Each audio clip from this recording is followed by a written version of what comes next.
Hey guys, tonight we are journeying back, way back, to a place where the air itself hums with untold stories and intoxicating aromas, the sun-drenched lands of Al-Andalus. Imagine stepping off a dusty, probably quite smelly, caravan, or maybe a slightly less smelly ship, if you're lucky, and into a world so vibrant, so alive with the scent of jasmine, orange blossom, and 1,000 exotic spices. It makes your local mall's perfume department smell like, well, like a mall's perfume department. We're diving deep into the gentle art of perfume making in this incredible civilization. Now, a little reality check given the state of medieval travel. Sanitation, even in enlightened Al-Andalus by their standards, not ours. And the general unpredictability of, life before penicillin. You probably won't survive this journey if it were real. Lucky for us. It's all in the mind. So, before you get comfortable, take a moment to like the video and subscribe, but only if you genuinely enjoy what I do here. I'd also love to see where you're tuning in from tonight. So drop your city or country and the local time in the comments below. Now, dim the lights. Maybe turn on a fan for that soft background hum. And let's ease into tonight's journey together. The dust of the road. A fine, gritty powder that has become your unwelcome travel companion for weeks. Finally begins to settle as you approach the city gates. Let's say it's Cordoba, the jewel of Al-Andalus in its heyday around the 10th century. Even from a distance, something is different. It's not just the impressive architecture, the whitewashed buildings gleaming under the Iberian sun, or the distant murmur of a bustling metropolis. It's the air, the wind, which moments ago carried the scent of dry earth and hardy scrub, now brings whispers of something else entirely. Orange groves, heavy with blossom and ripe fruit, their sweet, citrusy perfume a joyful announcement of what lies ahead. Jasmine, climbing unseen walls, releases its intoxicating fragrance, especially as the day begins to cool towards evening. And beneath it all, a complex tapestry of other scents roasting meats seasoned with unfamiliar spices. The warm, comforting aroma of baking bread, the slightly sharp tang of olive oil, and something else. Something richer, deeper, like incense and flowers and precious woods all blended into one. You pass through the gates, and the sensory experience intensifies. This isn't just a city, it's a perfumed realm. Forget the grim, gray, and frankly, rather pungent stereotypes you might have of medieval Europe elsewhere. Here, in Al-Andalus, life is lived in full color and full fragrance. The streets, while undoubtedly busy and not entirely free of the usual urban smells of animals and people living in close proximity, are regularly cleaned.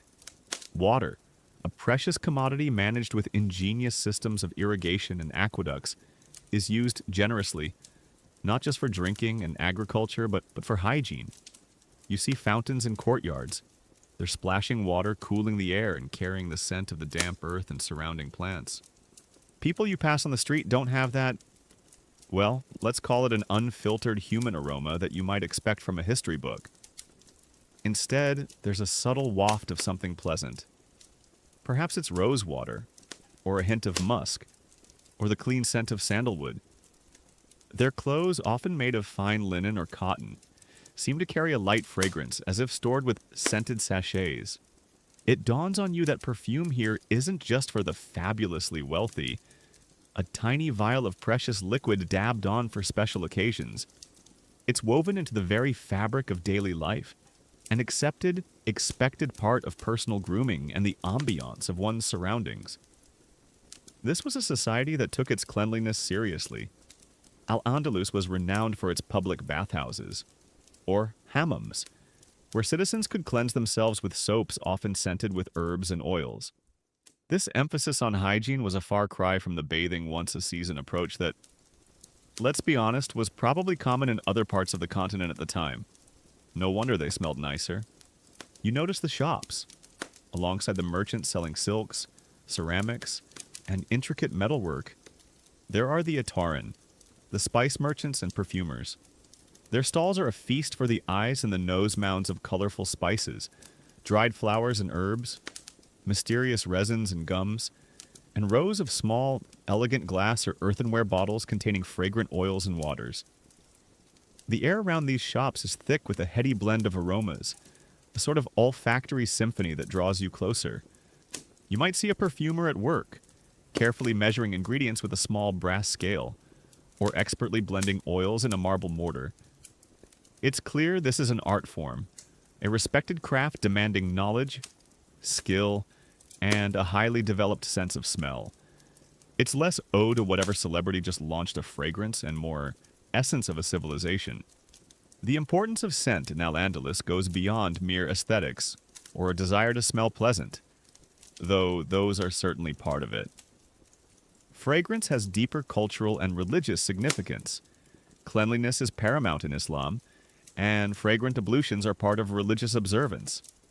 The very concept of paradise in Islamic tradition is often described as a garden filled with aromatic plants and flowing waters. So, recreating a fragrant environment on Earth is seen as a way to evoke a sense of the divine. A little slice of heaven here and now. You might catch the scent of burning out agar wood or frankincense drifting from a private courtyard or even from the direction of the Great Mosque, used to purify the air and create a sacred atmosphere. It's a far cry from just spritzing something on to cover up the fact you skipped a shower. You learn that perfumes here aren't just simple floral waters. The perfumers of Al-Andalus are sophisticated chemists, building upon centuries of knowledge inherited from Roman, Greek, Persian, and Indian traditions, and then refining it with their own innovations. They understand the properties of different botanicals, the methods of extracting their essential oils, and the art of blending them to create complex, long-lasting scents.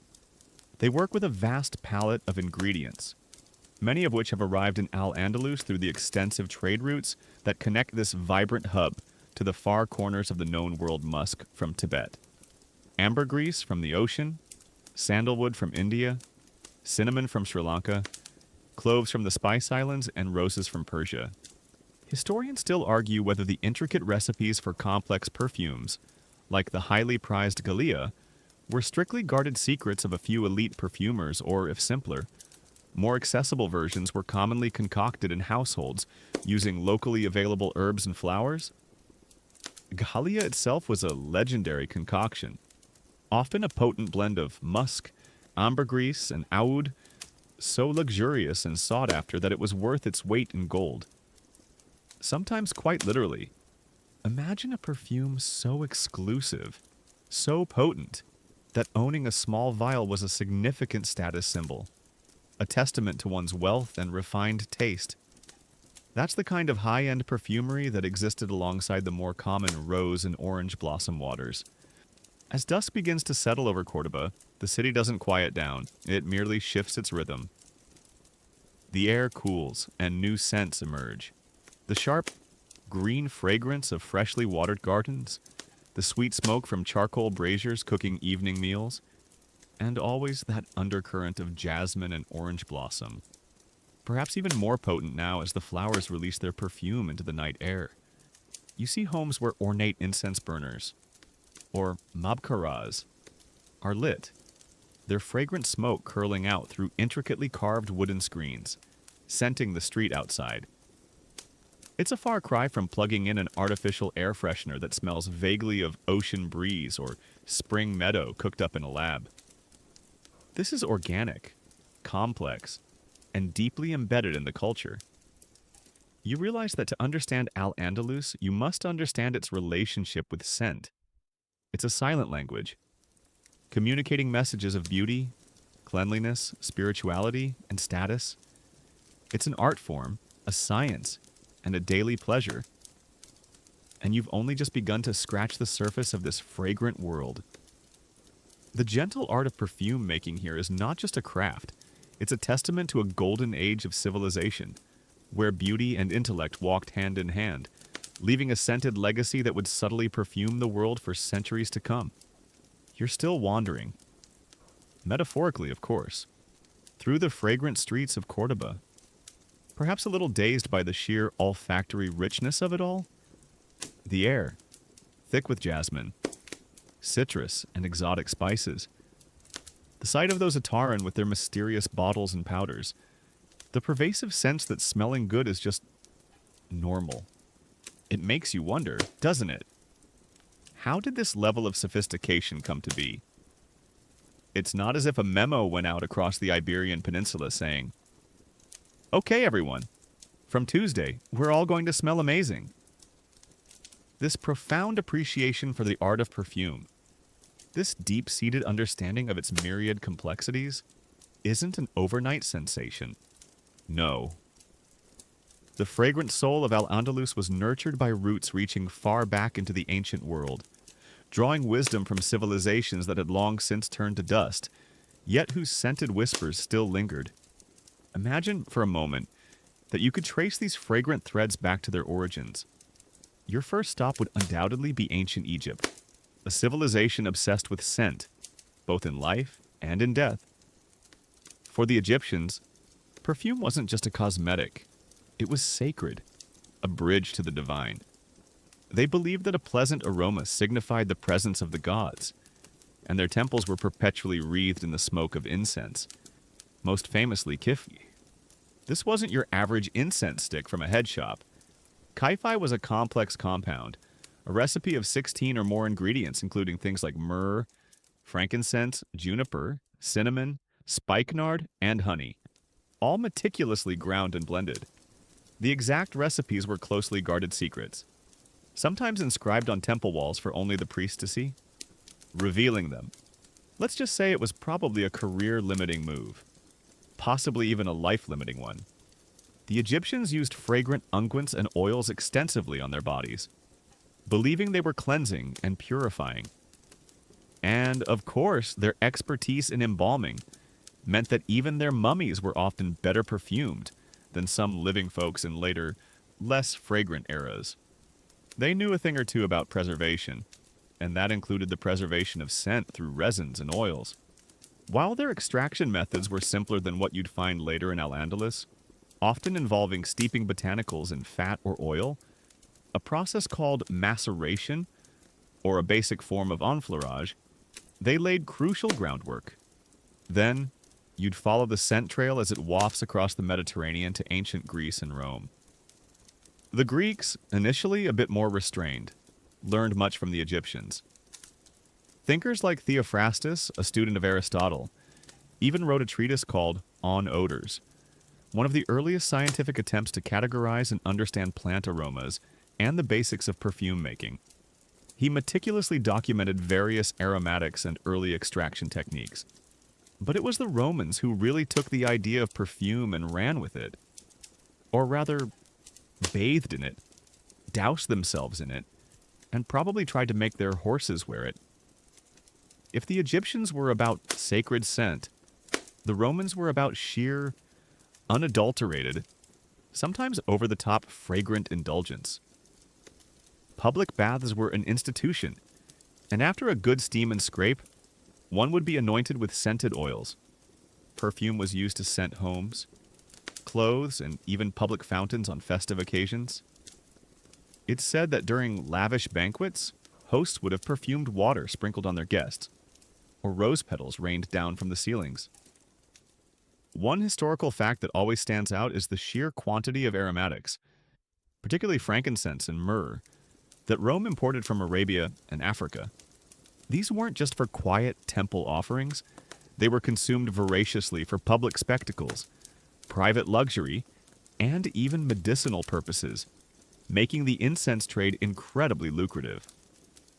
The Roman Emperor Nero, for instance, was said to have spent an absolute fortune on roses for a single banquet, with petals released from the ceiling in such quantities that, and this is likely a bit of an exaggeration, but it paints a picture.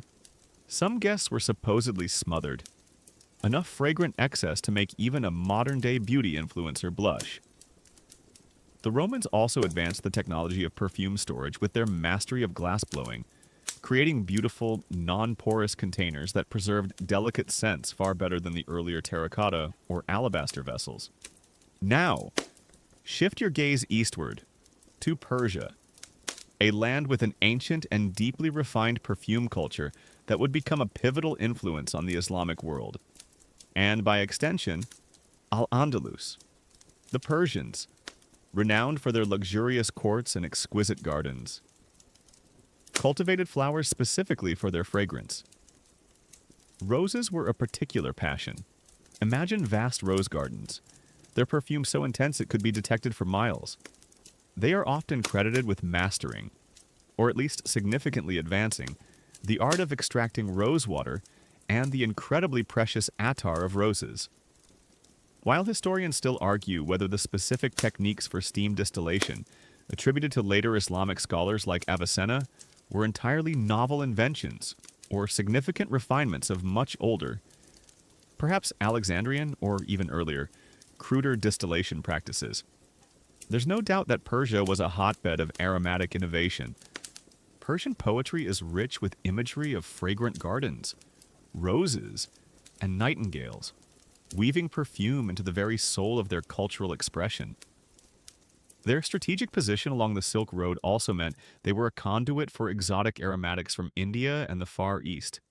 Sandalwood, camphor, cloves, and musk. Ingredients that would become staples in the perfumer's palette. Remember that incredibly complex and costly perfume, Gallia.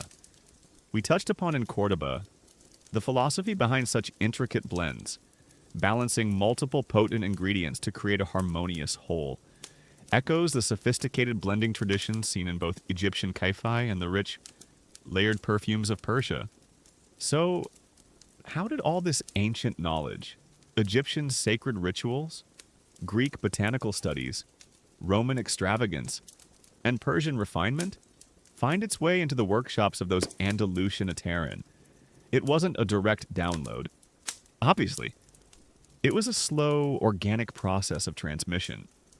Trade routes were the superhighways of ancient knowledge, carrying not just goods but ideas, recipes, and techniques. When Alexander the Great conquered Egypt and parts of Persia, Greek culture absorbed much of this Eastern wisdom. Later, the Roman Empire, encompassing Egypt and much of the Near East, facilitated further exchange. But the crucial bridge, the one that carried this accumulated knowledge through the so-called Dark Ages of Europe and into the Islamic Golden Age, was the rise of Islam itself. Early Islamic scholars, with an immense thirst for knowledge, embarked on a massive translation movement, rendering ancient Greek texts on medicine, alchemy, botany, and chemistry, all relevant to perfumery, into Arabic. Figures like Dioscorides, whose De Materia Medica cataloged hundreds of medicinal plants and their aromatic properties, became essential reading. These texts were not just passively preserved, they were studied, commented upon, and expanded. The burgeoning Islamic civilization, stretching from Persia to Spain, became a crucible where these ancient traditions were melded with new discoveries and innovations, particularly in the fields of chemistry and distillation, which we'll explore more deeply. The perfumers of Al-Andalus then stood on the shoulders of these ancient giants. They weren't starting from scratch. They were inheritors of a rich, multi-layered tradition, a global tapestry of scent knowledge that had been thousands of years in the making. They had access to the botanical wisdom of Egypt, the systematic approach of the Greeks, the practical applications and ingredient trade of the Romans, and the artistic, almost spiritual reverence for fragrance from Persia. This inheritance provided them with a vast library of raw materials, extraction methods, and blending philosophies. But, as you'll soon discover, the artisans of Al-Andalus were not mere custodians of ancient lore. They were innovators, alchemists, and artists who would take these venerable traditions and elevate them to new, exquisitely fragrant heights, creating a unique olfactory signature that would define their era and leave a lasting mark on the world of perfume. The air in Cordoba doesn't just smell of flowers and spices, it smells of history itself. So, you're beginning to see that the fragrant air of Al-Andalus isn't just a happy accident of climate and an abundance of flowers. like some sort of oversized, naturally occurring potpourri. The perfumes you're encountering, from the subtle scent on a passerby's robe to the rich aroma wafting from an Ataran's stall, are products of a deep, sophisticated tradition. We've touched upon the ancient roots, those whispers from Egypt, Rome, and Persia that carried foundational knowledge across centuries. But inheriting a library of wisdom is one thing. Knowing how to read the books, let alone add new, groundbreaking chapters, is quite another. The real magic. The reason Al-Andalus became such a beacon of olfactory artistry lies in the extraordinary intellectual flourishing that characterized its golden age. It was this vibrant environment of scholarship, innovation, and a sheer love for knowledge that took those ancient seeds and cultivated them into something truly spectacular. Picture cities like Cordoba, Seville, or Toledo during this era, roughly the 9th to the 12th centuries. These weren't just bustling trade hubs, they were incandescent centers of learning. While much of Europe was, shall we say, experiencing a bit of a scholarly nap, Al-Andalus was wide awake and buzzing with intellectual energy. Rulers and wealthy patrons actively fostered learning, establishing magnificent libraries. The Library of Cordoba under Caliph al-Hakam Tamekru, for example, was legendary. Said to house hundreds of thousands of volumes at a time when a monastery in the north might boast a few hundred. If they were lucky, and probably kept them chained up like dangerous beasts. This wasn't just about collecting old scrolls, either. It was about active engagement translation, critical analysis, debate, and original research. Scholars from different faiths, Muslims, Jews, and Christians, often worked side by side, contributing to a shared pool of knowledge. It's this vibrant, relatively tolerant by medieval standards. Let's not get too carried away with anachronistic ideals intellectual ecosystem that provided the fertile ground for perfumery to transform from a craft into something approaching a science, blended with high art. Several key scholarly fields, all enjoying a golden age of their own, directly nourished the art of perfume making. Prime among these was alchemy, or early chemistry. Now, when you hear alchemy, you probably picture old wizards trying to turn lead into gold or brew up an elixir of immortality. And yes, there was a fair bit of that. Bless their ambitious hearts. But in their relentless experimentation, alchemists made discoveries and developed techniques that were pure gold for perfumers. They meticulously studied the properties of substances, reactions, and, most importantly, methods of separation and purification. The development and refinement of distillation techniques, for instance, that was a game changer. While rudimentary forms of distillation existed earlier, scholars in the Islamic world, figures like Jabir ibn Hayyan Geber, Al-Kindi, and Al-Razi, made significant improvements to the apparatus, the alembic still, and methodology. This allowed for the extraction of much purer essential oils from plants and, crucially, the production of relatively pure alcohol, which would eventually become a vital solvent in perfumery, though its widespread use as a perfume base in Al-Andalus is a topic we'll return to. Imagine the alchemist's delight they might not have found the philosopher's stone, but a perfectly distilled rose oil. That's a kind of magic in itself, and certainly smells better than most laboratory experiments. Then there's botany and agriculture. You can't make amazing perfumes without amazing ingredients. And the scholars of Al-Andalus were keen observers and cultivators of the plant kingdom. They translated and expanded upon classical botanical texts like Dioscorides de Materia Medica, meticulously cataloging plants and their properties, both medicinal and aromatic. They weren't just armchair botanists either. Al-Andalus saw significant advancements in agriculture, with sophisticated irrigation techniques turning arid lands into verdant gardens. These weren't just for growing food. They were for cultivating a stunning array of flowers, herbs, and aromatic plants that form the perfumer's living palette. We'll wander through these incredible gardens in a later section, but for now, understand that their existence was a direct result of this scholarly focus on understanding and mastering the natural world. Medicine and pharmacology were also intimately intertwined with perfumery. In an age before synthetic drugs, the pharmacy was largely green. Many of the same aromatic plants prized for their scent were also valued for their therapeutic properties. Think of lavender for calming, rosemary for stimulating memory, or cloves as an antiseptic. Scholars like the great Cordoban physician Al-Zarawi, known in Europe as Abulcasis, wrote vast medical encyclopedias that included detailed descriptions of medicinal preparations, many of which involved aromatic substances. The art of the apothecary, carefully compounding herbs, oils, and resins, mirrored the art of the perfumer.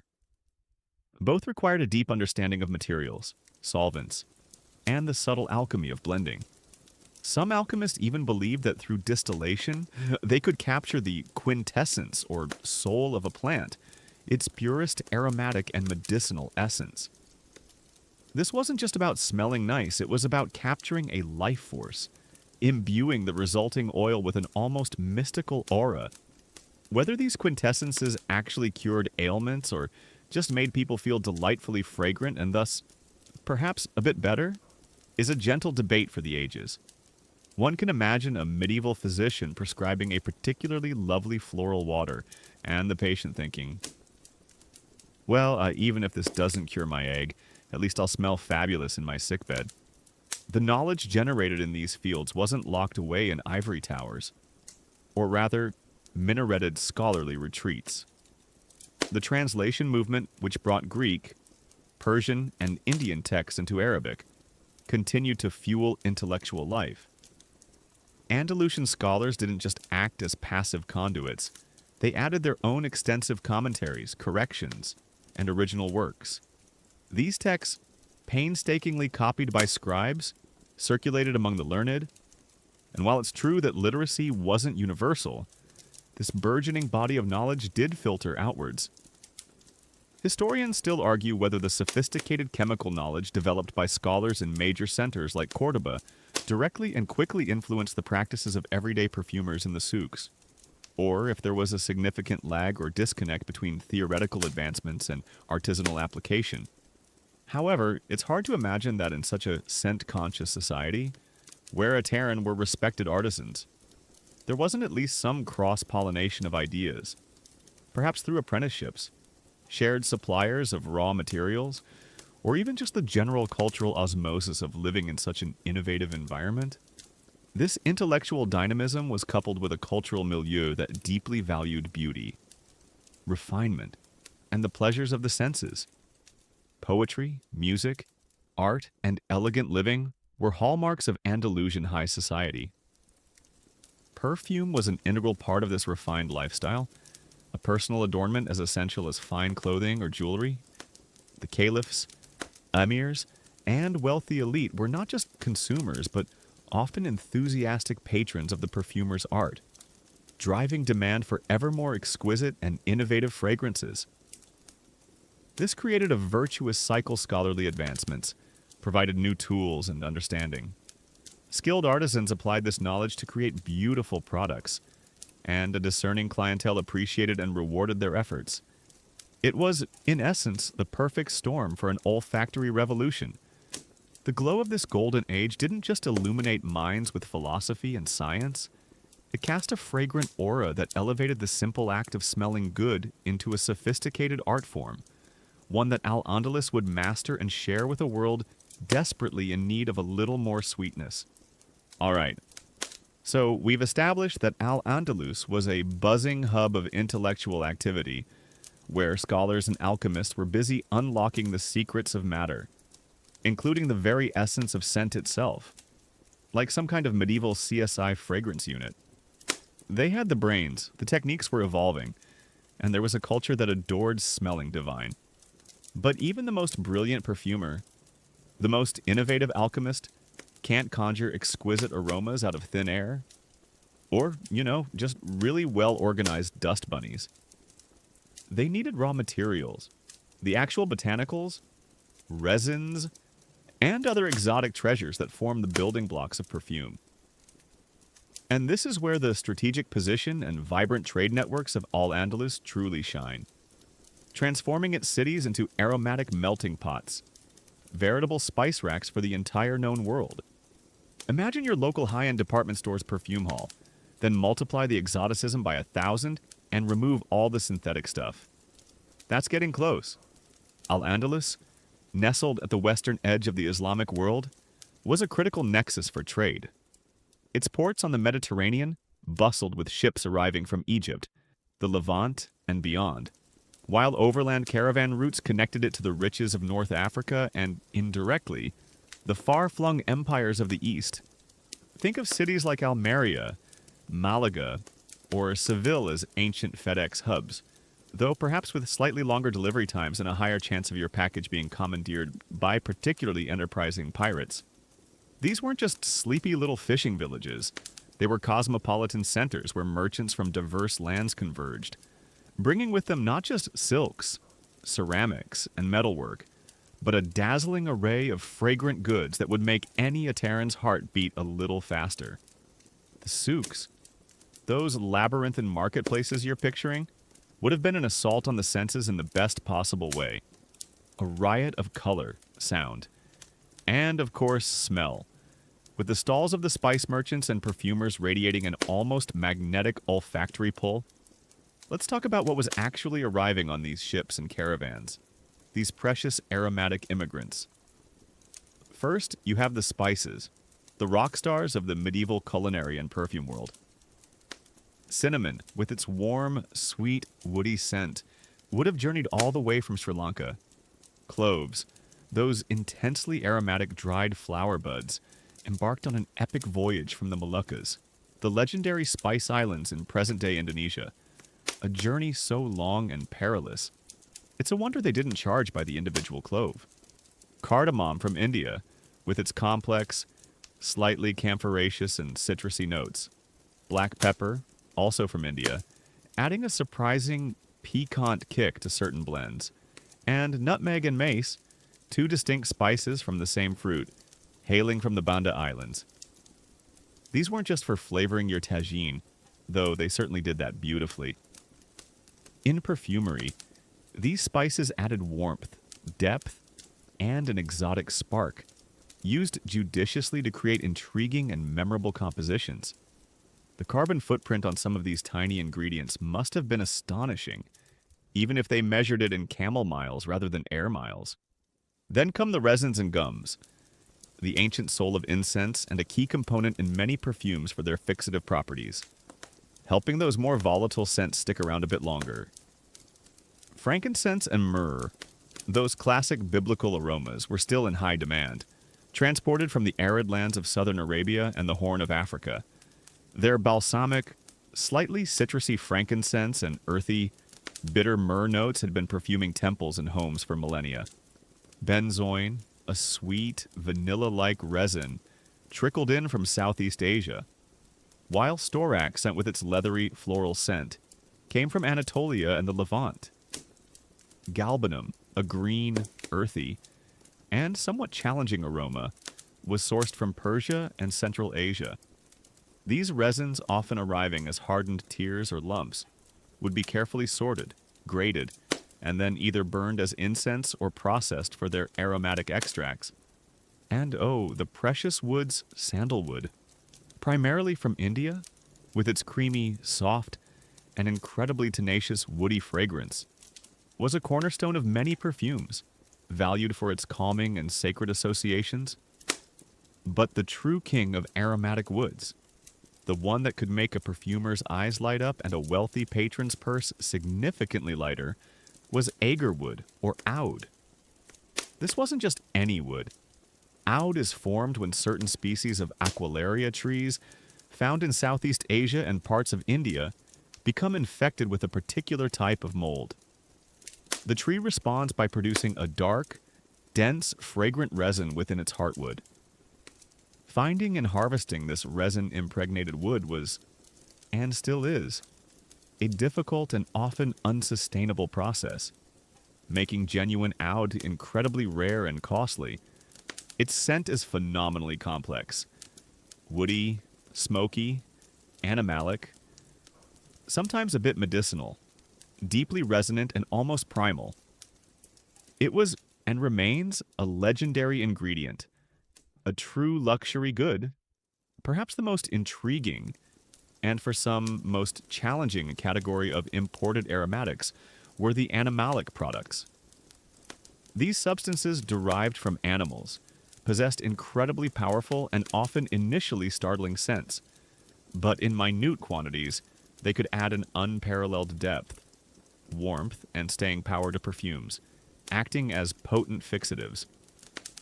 Musk, obtained from a gland of the male musk deer found in the Himalayas in Central Asia, was one of the most prized.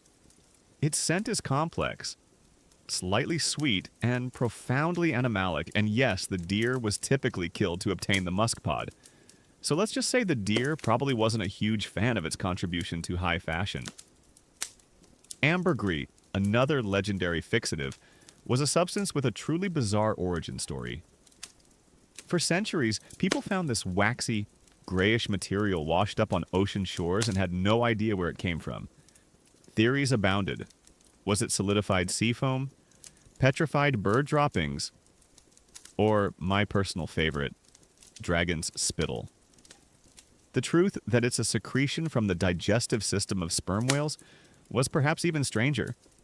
After floating in the ocean for years and cured by sun and salt water, ambergris develops a unique, sweet, earthy, and marine aroma that is utterly captivating. Then there was civet, a paste collected from the glands of the civet cat, native to Africa and Asia, with an intensely fecal and animalic odor that, when highly diluted, transforms into something surprisingly floral and warm. These ingredients, like the ones found in that potent Gallia we discussed earlier, were the secret weapons of the advanced perfumer, capable of transforming a simple floral into a complex masterpiece. Imagine the journey of just one of these ingredients.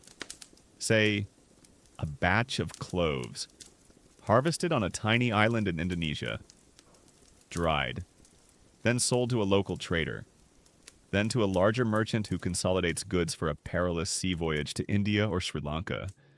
From there, it might be picked up by Arab dhows sailing across the Indian Ocean, navigating by the stars to ports in Arabia or Egypt.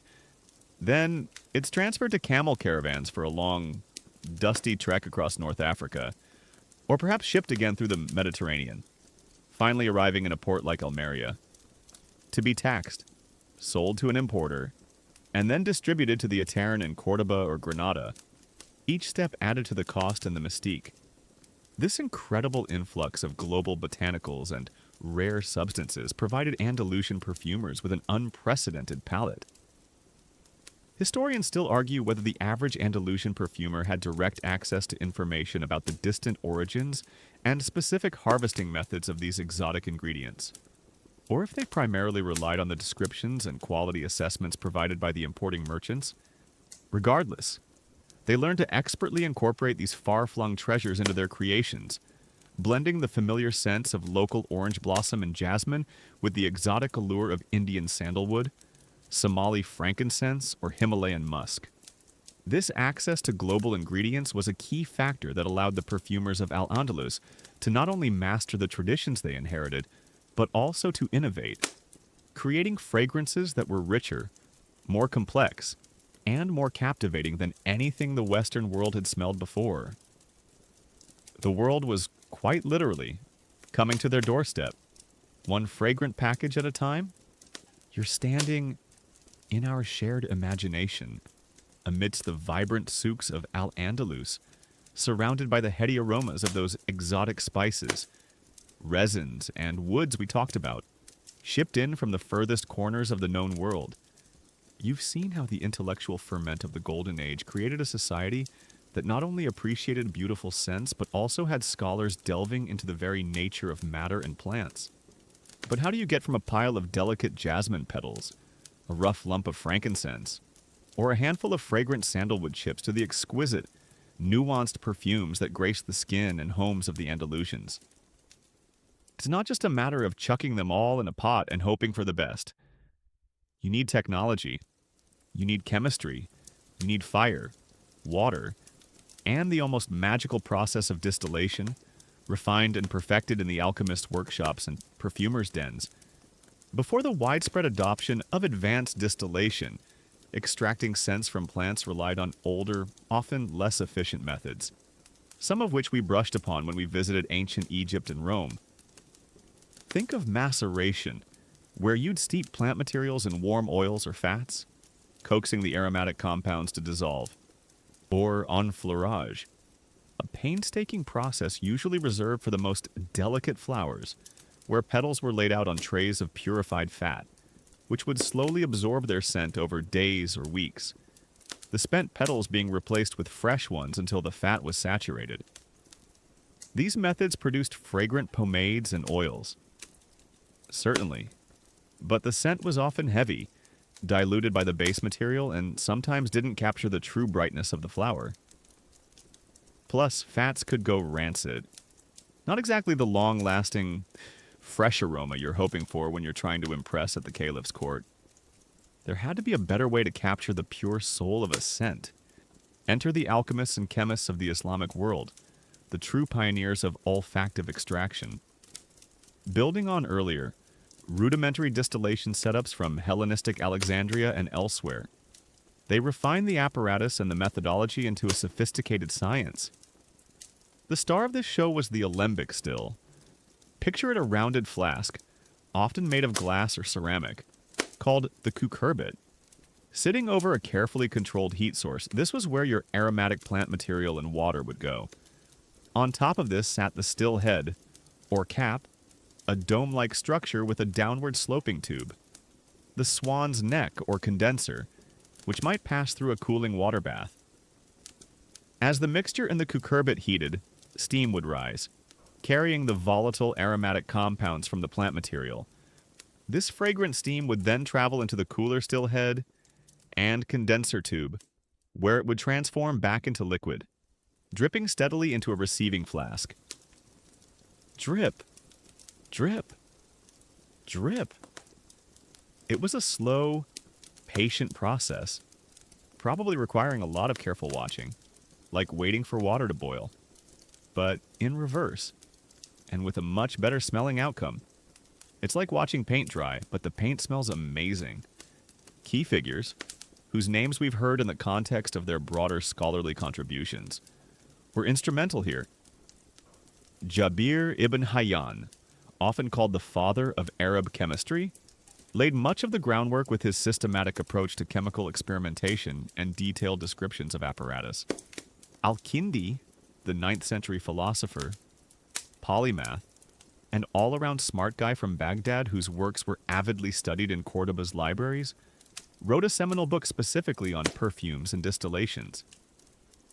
The Kitab Kimya al-Itr wa al-Tasidat, the Book of the Chemistry of Perfume and Distillations. This wasn't just a recipe book. It described distillation techniques, different types of stills, and methods for purifying oils. He's credited with providing recipes for camphor extraction, rose oil, and even that complex animalic blend, Galia. Later figures like Al-Razi Reyes and the Persian scholar Avicenna ibn Sina, whose medical and philosophical texts were hugely influential in Al-Andalus, are often particularly lauded for perfecting the steam distillation of essential oils, especially from roses. Avicenna's clear descriptions of the process helped to popularize it. Not every experiment resulted in pure olfactory gold right away. Of course, one can only imagine some early attempts producing something truly memorable for all the wrong reasons. Well, that batch of experimental jasmine essence smells suspiciously like burnt goat. Back to the drawing board. So, what did this refined process of distillation actually give the perfumers of Al-Andalus firstly? It yielded essential oils, the pure, highly concentrated aromatic essence of a plant. This was the quintessence the alchemists sometimes spoke of, the very soul of the scent, free from the heavy fats or oils of older methods. These essential oils were incredibly potent, meaning a little went a long way, and they offered a much truer, brighter fragrance. Secondly, the process co-produced hydrosols, or floral waters. As the steam condensed, The water that dripped into the receiving flask was beautifully scented with the water-soluble aromatic compounds of the plant. Think of rose water or orange blossom water. These were less intense than the pure essential oils, but were wonderfully versatile, used as gentle personal perfumes, in cosmetics, for flavoring food and drink, and even for therapeutic purposes. They became staples in Andalusian daily life, a readily available touch of fragrant luxury. And then there's alcohol. The distillation of wine to produce ethanol, or what alchemists sometimes called aqua vitae, water of life, was another significant achievement perfected during this period. This relatively pure alcohol was a powerful solvent. Now, historians still argue whether the use of alcohol as a primary solvent and carrier for perfumes, in the way we understand modern tinctures or eau de toilette, literally grooming water, was widespread in Al-Andalus for personal perfumery. Oil-based perfumes and solid unguents remained incredibly popular, and perhaps were seen as more luxurious or traditional for direct skin application. However, the knowledge of alcohol production was certainly there. It could have been used for creating certain types of extracts or tinctures from plant or animal materials like musk or ambergris, for cleaning an Ataran's delicate equipment, or in medicinal preparations. The alchemists definitely knew about it. Some viewed aqua vitae with great reverence, believing it held potent, almost magical, life-giving properties. Too much water of life, as many found out, probably just led to a rather unmagical medieval headache. But its potential as a solvent was undeniable, laying groundwork for future perfume evolution in Europe. The impact of these distillation techniques on Andalusian perfumery was transformative. Suddenly, the Ataran had the tools to capture the fleeting scents of delicate flowers like jasmine, violet, or the prized damask rose with unprecedented fidelity. They could create clearer, brighter, and more complex fragrances.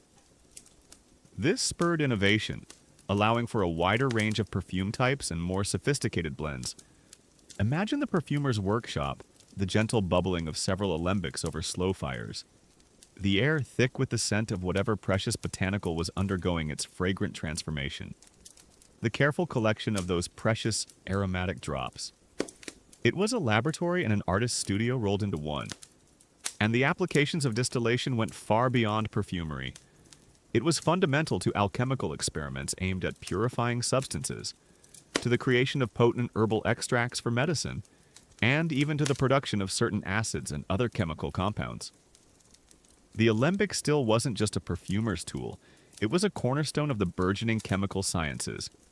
The mainstream historical fact remains that Arab scholars that through figures like Al-Kindi and the knowledge network that Al-Andalus was part of, didn't just preserve ancient knowledge of distillation, they significantly advanced it, systematized it, and documented it, providing a critical legacy that would fuel the scientific and olfactory renaissance in Europe centuries later.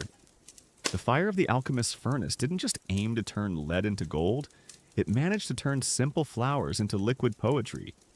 All right, so we've seen the gleaming alembic stills, those marvels of medieval chemistry, patiently dripping out precious essential oils and fragrant waters. We've marveled at the sheer audacity of importing something as delicate as a clove all the way from the Spice Islands to the sun-drenched courtyards of Cordoba. But who exactly was coaxing these exotic ingredients through those fiery transformations? Who possessed the skill, the knowledge, and that most crucial of instruments, the exquisitely trained nose, to turn raw botanicals and mysterious animalic essences into the perfumes that defined an era? It's time to meet the masters of aroma, the artisan hands and scholarly minds behind the gentle art of perfume making in Al-Andalus. While history might not always record their individual names with the same fanfare as it does for rulers or poets, their collective skill was legendary. Let's first step into the bustling souk, into the imagined workshop of a typical Andalusian adder, or perfumer. This isn't just a shop, it's a laboratory, a sanctuary of scent. The air inside would be a complex symphony of aromas, a bass note of cedarwood from the shelves, mid-notes of rose and jasmine from works in progress, and sharper top notes of citrus or spices being ground. Our Attar is both a skilled artisan and a shrewd merchant. Their hands, stained perhaps with the residue of sandalwood or the faint, golden hue of saffron, move with a practiced grace. You'd see them weighing ingredients with delicate brass scales, precision being paramount. A pinch too much musk, and your subtle floral blend becomes an olfactory foghorn.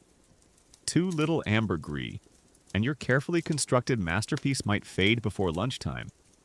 They'd be using mortars and pestles of marble or bronze to grind resins, roots, and seeds, releasing their aromatic souls. You'd see an array of glass and ceramic funnels, beakers, and elegant bottles of all shapes and sizes for storing precious oils and finished perfumes, each carefully stoppered to prevent the costly essences from literally vanishing into thin air.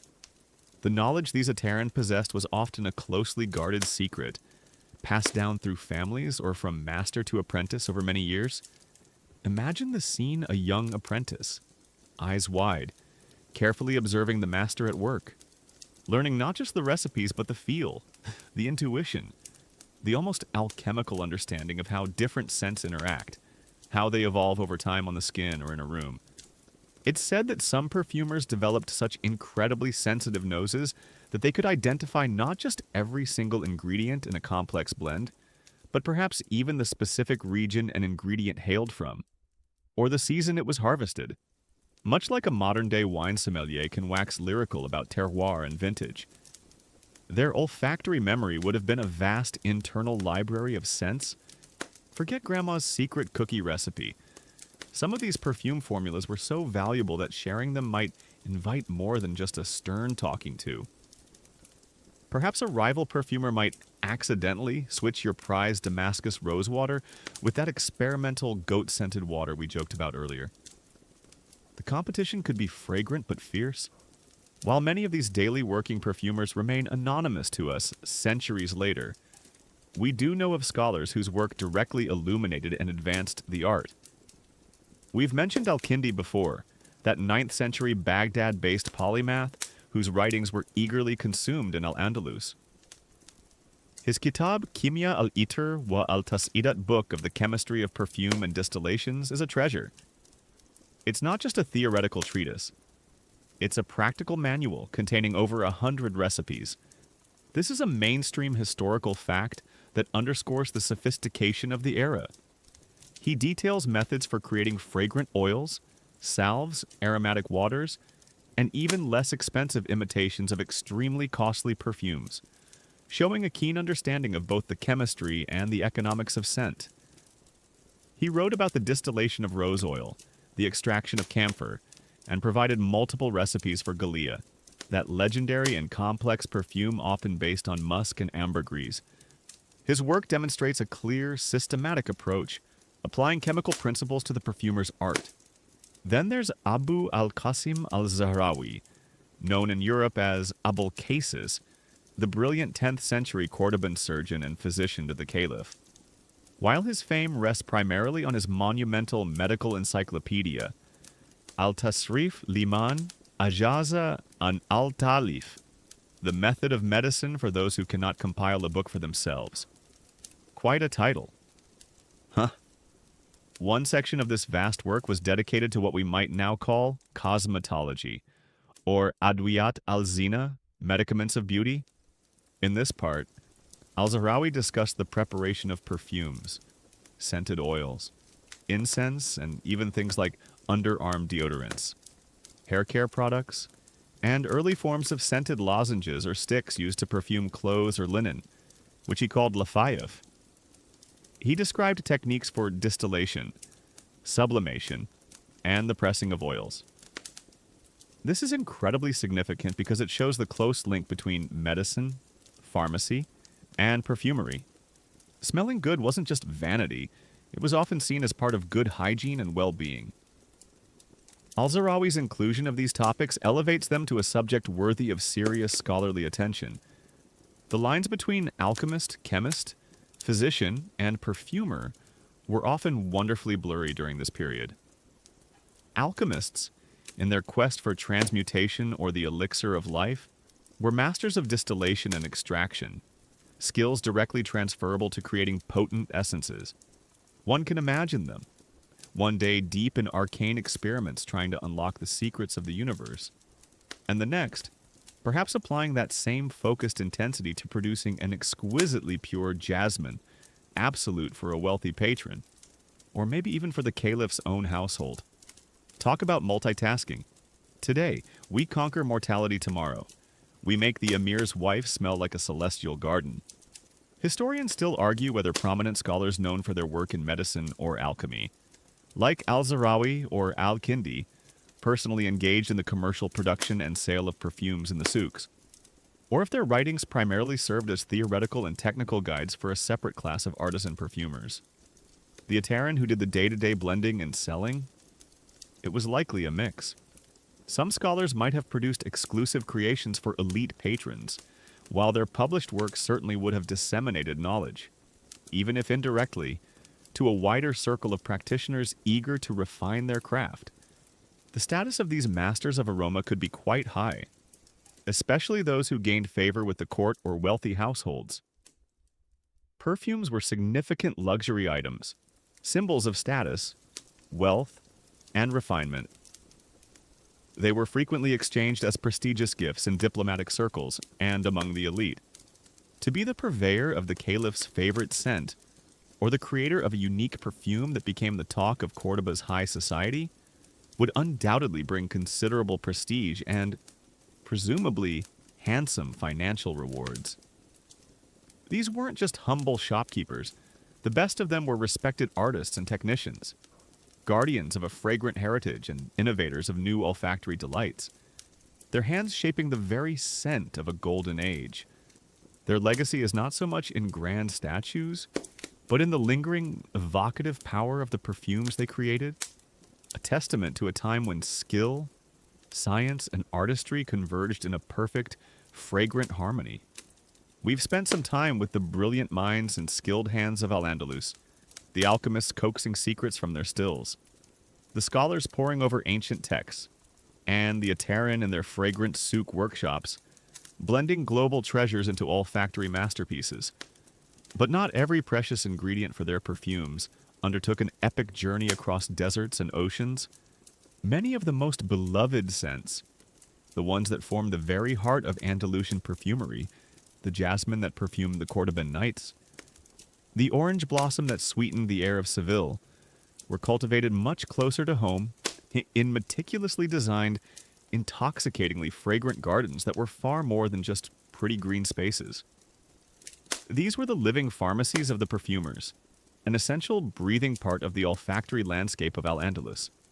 So, let's push open a carved wooden gate, step out of the bustling city, and wander into one of these earthly paradises. The Andalusian garden, or jardin, was a unique creation, a beautiful fusion of influences adapted to the Iberian sun. You can see echoes of the ancient Persian paradisa, those enclosed paradise gardens, and the practical elegance of Roman villa gardens with their productive orchards and shady colonnades. But here, these concepts were refined, imbued with a distinct Andalusian spirit. The first thing that strikes you is the symphony of senses. It's not just the visual delight of vibrant flowers and verdant foliage, it's the cooling sound of water, a constant, gentle murmur from fountains, channels, and pools that were central to both the garden's beauty and its life. It's the feel of the cool, shaded pathways underfoot, a welcome respite from the city's heat, and above all, it's the scent. Oh, the glorious, enveloping scent. These gardens were designed with fragrance as a primary consideration. This wasn't accidental perfuming, it was intentional olfactory architecture. Aromatic plants weren't just dotted about randomly. They were strategically placed to maximize their fragrant impact. Creeping thyme might be encouraged to grow between flagstones, releasing its warm, herbal scent as you walk upon it. Jasmine vines, heavy with star-like blossoms, would be trained up walls or over trellises near windows and doorways, so their intoxicating perfume could drift indoors on the evening breeze. Seating areas, often shaded by pavilions or arcades, would be surrounded by fragrant roses, sweet basil, or pots of night-scented stock. Many gardens were laid out in a courtyard style, the enclosed walls helping to trap and concentrate the perfumes, creating an intensely fragrant microclimate. You might even find plants chosen for sequential blooming, a carefully orchestrated parade of scent that ensured the garden, and by extension, the perfumer's palette, remained fragrant throughout much of the year. Trying to find a plant that didn't smell amazing in one of these gardens would be like trying to find a quiet tourist in Times Square. Theoretically possible, but highly unlikely. So, what botanical treasures would you find in this living perfume cabinet? The list is long and luscious. Roses were paramount, especially the deeply fragrant damask rose. Rosa damascena, its petals yielding precious rose water and attar. Jasmine, in its various forms, the classic Jasminum officinale or the more exotic. Heady Jasminum sambac, often called Arabian jasmine, was indispensable. The bitter orange tree, Citrus aurantium, was a triple threat. Its blossoms provided neroli oil and orange blossom water. Its leaves and twigs were distilled for petit grain, and its fruit, while too bitter for easy eating, could be used in preserves or its peel for zest. Violets viola odorata, with their sweet, powdery scent, were cultivated for their delicate fragrance, often used in infused oils or candied. You'd find vibrant wallflowers, spicy carnations, elegant lilies, and cheerful narcissus, each contributing its unique note to the garden's chorus. And then there were the herbs, a veritable aromatic carpet. Lavender, with its clean, calming scent. Rosemary, sharp and invigorating. Thyme, warm and earthy. Sage, pungent and cleansing. Mints of all varieties. Sweet basil. Chamomile. Lemon balm, melissa with its bright citrusy notes. Marjoram and oregano. Many of these, as we know from scholars like Al-Zarawi, pulled double duty, being essential in both the perfumer's blends and the physician's remedies. This made the garden not just a source of beauty, but a vital resource for health and well-being.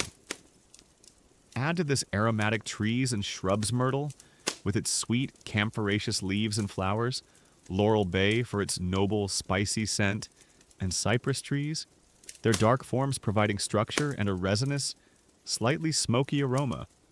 You just know that with such an abundance of fragrant material, some enthusiastic gardener alchemist must have tried to crossbreed a rose with an orange tree to get a rorange or something equally ambitious. It'll smell divine and provide a zesty breakfast. They probably declared, with admirable if botanically dubious optimism. These gardens were the perfumer's first port of call for many ingredients. The Ataran could source incredibly fresh flowers and herbs, harvested at their peak fragrance, perhaps even in the cool of the early morning, or for some night-blooming species like certain jasmines, under the moonlight to capture their most intense perfume. This direct access ensured quality and vibrancy that might be lost in ingredients transported over long distances. Historians still argue whether the average urban attar primarily relied on purchasing botanicals from specialized market gardeners who cultivated these plants on the outskirts of cities, or if many maintained their own small, intensely cultivated plots behind their shops or homes, or perhaps had exclusive contracts with specific estate gardens for their choicest, freshest ingredients. It was likely a combination of all these. The lushness of these gardens, especially in a region like southern Iberia, which can experience very dry summers, was a testament to the sophisticated understanding of water management and hydraulic engineering. We've touched on the advanced irrigation techniques developed or refined in Al-Andalus, the water wheels, or norayas, lifting water from rivers, the carefully constructed canals, acequias, and channels that distributed it efficiently throughout cultivated areas and into the heart of these gardens. Water wasn't just an aesthetic feature in the form of fountains and pools, it was the lifeblood that sustained this fragrant abundance. But these gardens were more than just beautiful botanical factories for the perfume industry. They held deep symbolic meaning, enclosed, verdant, filled with flowing water and fragrant plants. They were consciously designed as earthly reflections of Jannah, the paradise described in the Quran. They were spaces for contemplation, for escaping the clamor of the city, for poetic inspiration, music, and refined social gatherings. Imagine reclining on cushions in a shaded alcove, the air thick with the scent of roses and orange blossom. The only sound the gentle splash of a fountain and the distant strumming of an oud. It's an image of serene, sensual pleasure. Some even believe that the presence of certain powerfully scented plants, like rue or abundant lavender, could actively ward off pests, neutralize bad odors, or even protect against malevolent spirits or the evil eye, making the garden a sanctified, protective haven. If I were a mischievous Ginny, I'd probably steer clear of a garden that reeked of too much spiritual and olfactory disinfectant too. It might just harsh my ethereal mellow. So, as you stand in this Andalusian garden, surrounded by a living library of scents, you understand that this is not just a backdrop to the art of perfume making, but an integral part of its heart and soul. It's here, amidst the carefully tended blossoms and herbs, under the benevolent Iberian sun, that the journey from plant to perfume truly began for so many of the iconic fragrances of Al-Andalus. We've strolled through those idyllic Andalusian gardens. Haven't we imagined the soft whisper of fountains and inhaled the heady perfume of jasmine and roses, freshly plucked for the perfumer's art? But now, it's time to follow those fragrant ingredients back into the heart of the bustling city, through the clamorous, vibrant arteries of the soak, to the very nerve center of scent creation, the perfumer's workshop, the attar's den. This is where the magic truly happens, where raw nature is transformed by skill and ancient wisdom into liquid poetry.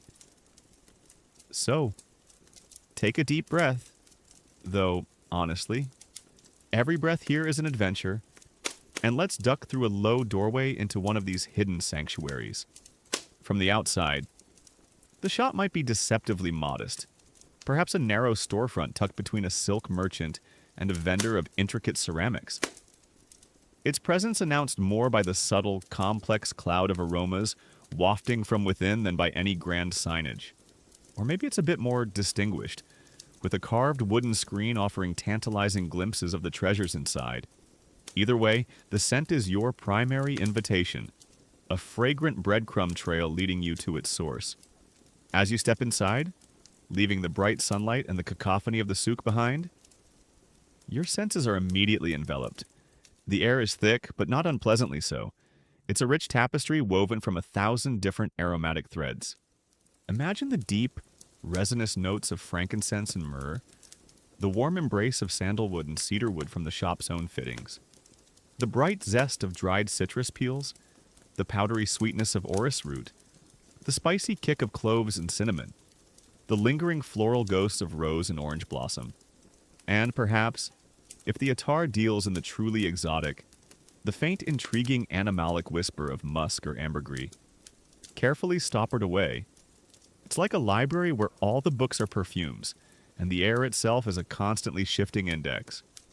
It's a wonder the perfumer can distinguish anything, but this controlled, harmonious chaos is their natural habitat. Your eyes adjust to the dimmer light, often kept low to protect the delicate integrity of the precious oils and essences. Light, like heat and air, is the enemy of perfume. You see shelves lining the walls from floor to ceiling, crammed with an astonishing array of containers. There are elegant glass bottles, some clear, others tinted in shades of blue, green, or amber, catching the light like jewels. These hold the finished perfumes and the most prized essential oils. Beside them, you might see more utilitarian ceramic jars and earthenware pots, likely containing bulk ingredients, dried herbs, flowers, or fragrant powders. Small wooden boxes, intricately carved or simply functional, might hold lumps of amber-colored resin, gnarled pieces of oud wood, or dried spices. It's like a chef's spice rack. But if your chef was also a part-time sorcerer and a botanist with a serious shopping addiction for things that smell intriguingly good from far-off lands, at the heart of the workshop is the perfumer's workbench, often a sturdy wooden table or perhaps a cool marble slab, ideal for blending and less reactive than wood. This is the attar's altar, Upon it, or neatly arranged nearby, are the tools of the trade. You'd see delicate balances, likely made of brass or bronze, with an assortment of tiny, precise weights. Because accuracy is everything. A fraction too much of a potent essence can ruin a batch. There would be mortars and pestles of varying sizes and materials, cool, smooth marble for gently bruising delicate petals or grinding soft resins, harder stone or even metal for tougher roots and woods. You'd spot an assortment of spatulas, spoons, and perhaps glass rods for stirring and transferring substances. Small funnels of glass or ceramic would be essential for decanting liquids without spillage. And if the attar undertakes small-scale distillations of fresh local flowers, like those jasmine blossoms from the gardens we just visited, you might even see a small alembic still, perhaps copper or glass, simmering gently over a low charcoal brazier in a corner, its swan neck slowly dripping precious hydrosol and a thin film of essential oil into a collection vessel. The gentle clinking of glass, the rhythmic thud of a pestle in a mortar, the occasional hiss of the still. These are the sounds of creation. The perfumer, our attar, moves with a quiet, focused intensity. Their day is a varied one. They might be carefully consulting with a customer, a wealthy merchant perhaps, or a lady of the court, discussing their preferences, trying to capture their personality or a desired mood in a bespoke blend. This requires not just olfactory skill, but also a degree of empathy, of understanding the nuances of human desire. Then there's the meticulous work of compounding, selecting ingredients from their vast collection, weighing them with utmost precision, blending them in careful sequence. They might be grinding down sandalwood, preparing an infusion of saffron, or filtering a freshly distilled batch of rosewater through fine linen cloth to ensure its clarity. Stock management is constant, checking levels of those precious imported spices, resins and animalics, and ensuring a fresh supply of local botanicals. If they have apprentices, part of their day is dedicated to teaching, passing on the subtle art, the secret knowledge. And surely in quieter moments, there's experimentation, a touch of this new resin with that familiar floral, a slight adjustment to an old formula, the relentless pursuit of a new, captivating harmony. You might even see them with a small, handwritten book of recipes, its pages stained with use, guarded more fiercely than state secrets. You'd have an easier time getting the nuclear launch codes than a direct peek at this perfumer's personal recipe book. One mainstream historical fact to remember is that perfumers in Al-Andalus had access to and skillfully utilized this wide array of specialized tools, precise balances, diverse mortars and pestles, specialized glass and ceramic vessels for distillation, infusion, and storage. This wasn't folk art, it was a craft deeply informed by the chemical and botanical knowledge of the age. As a quirky tidbit, some have speculated that perfumers might have developed rudimentary test strips, perhaps using slivers of clean paper which was becoming more available, scraps of fine linen, or even just the back of their own hand, to evaluate the different stages of a blend, much as modern perfumers do. And here's a fun thought some old texts hint that a craftsman's mood could influence their work. Maybe some perfumers believed. No angry perfume making. Only happy little scent molecules allowed in this blend. It certainly couldn't hurt. Historians still argue whether the typical Andalusian attar's workshop, like the one we're in, was primarily a retail space with a small, discreet back area for compounding well-established formulas, or if many were more extensive laboratory-like environments capable of significant primary distillation and complex raw material processing on-site. It was likely a spectrum, from the small neighborhood perfumer to the larger, more scientifically equipped establishments, perhaps even those with direct links to scholarly circles or the patronage of the elite. But standing here, in this imagined perfumer's den, surrounded by the ghosts of countless beautiful scents and the quiet hum of creation, you feel a profound respect for the dedication and artistry involved. It's a place where science met art, where global trade met local cultivation, and where the ephemeral beauty of a fragrance was painstakingly captured and bottled, ready to bring a touch of paradise to everyday life in Al-Andalus. So, we've peered into the Attar's den, that mystical laboratory of scent where exotic imported treasures met locally grown botanical jewels. We've seen the gleaming tools, the patient hands, the almost reverent focus of the perfumer at their craft. But what exactly were they creating with all this knowledge? All these precious materials? It wasn't just one kind of perfume as we might narrowly define it today. The Andalusians had a whole wardrobe of fragrances, a diverse array of scented delights designed to perfume not just their bodies, but their clothes, their homes, and even the very air they breathed. It was a truly holistic approach to living a fragrant life. Let's explore some of these delightful forms of fragrance that emerged from those workshops. The undisputed kings of personal fragrance were the oil-based perfumes, often known simply as attars or itirs. These were the true concentrates, the heavy hitters of the perfume world.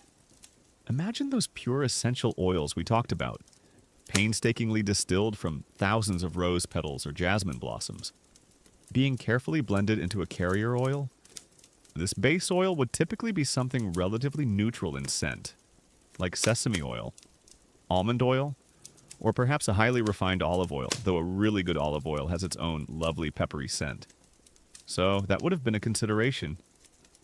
The goal was for the carrier to hold the precious aromatic molecules and help them bind to the skin, releasing their fragrance slowly over hours.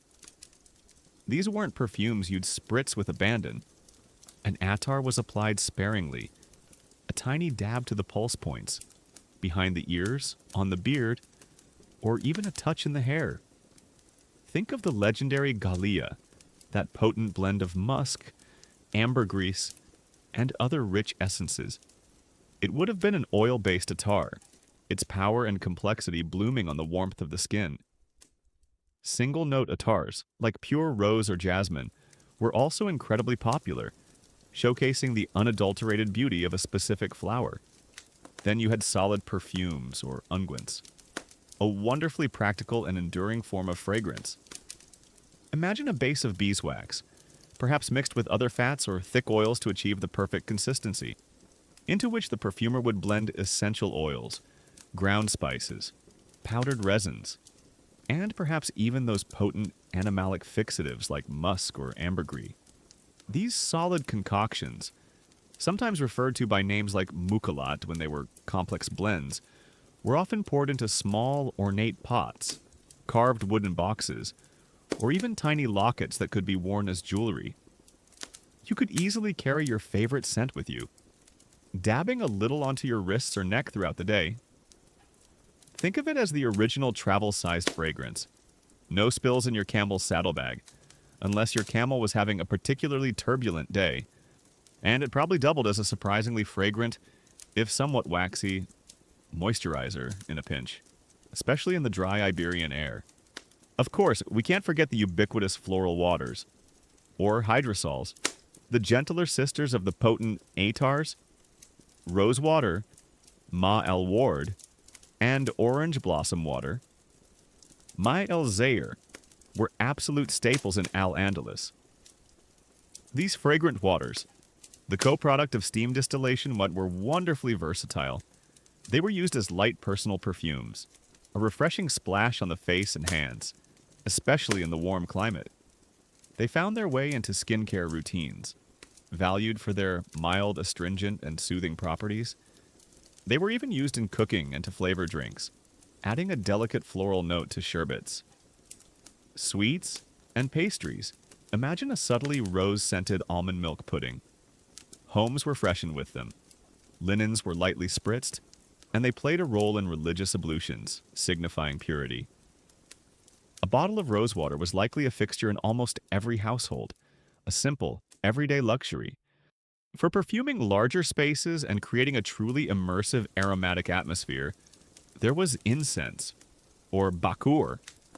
This wasn't just the thin sticks you might see today. Andalusian bakur was typically a blend of fragrant wood chips, especially the prized oud, but also sandalwood, mixed with lumps of resin like frankincense.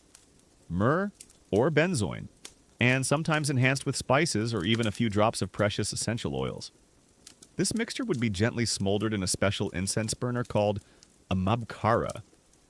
These could be simple terracotta bowls or elaborate, ornate creations of brass or silver, often with pierced lids to allow the fragrant smoke to escape in decorative patterns. The smoke itself was an art form, and it wasn't just for creating a pleasant ambiance in a room.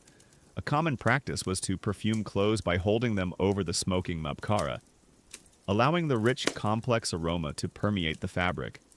Your garments wouldn't just be clean, they'd carry an alluring, smoky, and deeply personal scent. Take that modern dry cleaners with your vaguely chemical signature. Beyond these major forms, there were scented powders and sachets. Finely ground aromatic materials like orris root, which has a violet-like scent, sandalwood powder, dried and powdered herbs like lavender or patchouli, and ground spices such as cloves could be used as dusting powders for the body. More commonly, these fragrant powders were sewn into small cloth bags called surah, sachets, which were then placed amongst clothes in chests and storage, or even worn on the person, tucked into a belt or pocket, releasing a subtle fragrance throughout the day. Even the very practical matter of soap making in Al-Andalus, which was quite advanced for its time, often incorporated aromatic herbs and oils, ensuring that the act of cleansing was also a fragrant experience. Now, about that alcohol we discussed, the aqua vitae from the alchemists still, as we've noted, historians still argue whether its use as a primary solvent and carrier for perfumes, creating something akin to modern alcohol-based eau de toilette, was widespread in Al-Andalus for general personal perfumery. Oil-based attars and solid perfumes seem to have remained the dominant forms for direct application to the skin. However, it's very plausible that alcohol was used to create potent tinctures of certain difficult-to-extract materials like ambergris or musk, which could then be carefully incorporated in tiny amounts into oil-based blends to enhance their tenacity and complexity.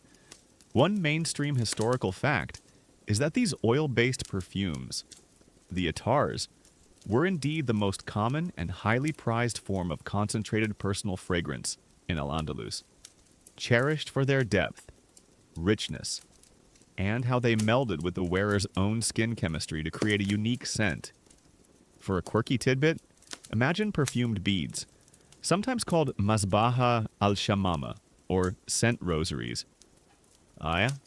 These were crafted from a paste of aromatic ingredients like ground rose petals, ambergris, musk, and sandalwood, which was then rolled into beads, dried, and strung.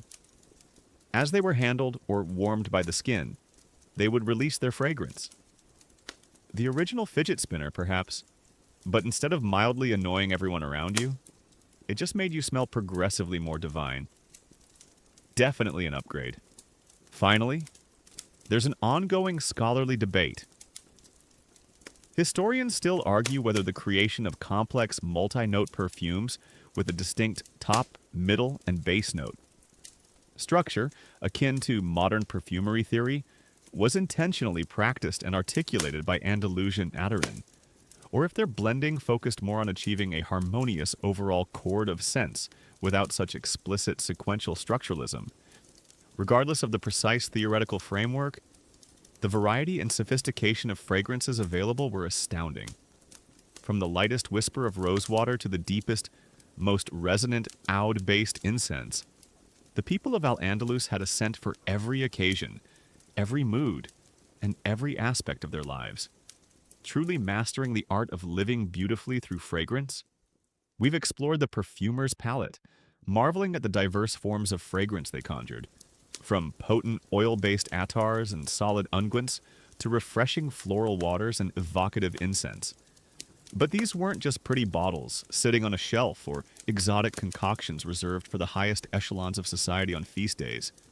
In Al-Andalus, perfume was an intimate companion, intricately woven into the tapestry of daily life.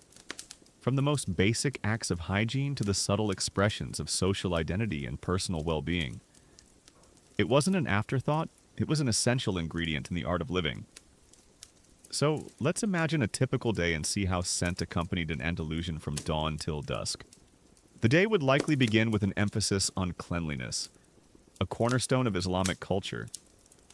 Ritual ablutions, or wudu, before prayers, often involved washing with fresh, clean water. But the broader culture of hygiene went much further. Public bathhouses, the hammams, were sophisticated establishments, far removed from the often infrequent bathing practices elsewhere in medieval Europe. Here, men and women in separate sections or at different times, of course, would steam, scrub, and socialize.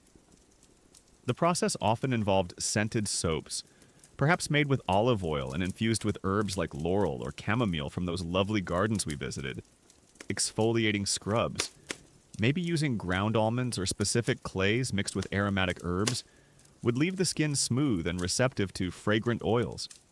After bathing, a splash of rose water or orange blossom water would be a common ritual, cooling the skin and leaving a light, fresh scent. Even dental hygiene was considered important, with many using a miswak, a small stick from trees like the Salvadora persica arak tree, which naturally cleans teeth and has a fresh, slightly pungent aroma. It was a holistic approach to being clean, and smelling clean was an integral part of that. For men, personal grooming often involved careful attention to their beards, which were typically well-maintained and, yes, perfumed. After washing, a touch of fragrant oil, perhaps sandalwood or a light musk blend, would be applied, keeping the beard soft and pleasantly scented. It wasn't just about looking good. A well-groomed, nicely scented beard was a mark of dignity and respectability. Forget your basic beard oil from the hipster store. This was next-level beard artistry, a fragrant power statement. Their clothes, too, would often carry a subtle aroma. Not from modern laundry detergent, but from being stored with scented sachets or, for a more profound effect, from being passed through the smoke of bakur, that rich incense we talked about. A fine linen robe carrying the faint, smoky sweetness of oud or sandalwood. That's a statement.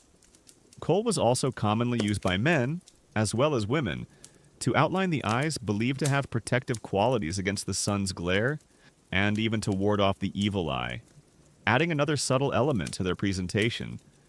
Women's grooming rituals could be even more elaborate, a true celebration of fragrance. The layering of scents was a sophisticated art. It might begin with a bath infused with aromatic herbs or flowers. Then, the skin would be anointed with scented oils, perhaps a delicate jasmine or violet attar, or a richer, more complex blend for special occasions, like that legendary Gallia. Solid perfumes could be applied to pulse points, and hair, often long and luxuriant, would be washed with natural cleansers like powdered cider leaves or special clays, then patiently conditioned and perfumed with fragrant oils. Forget a simple spritz and go.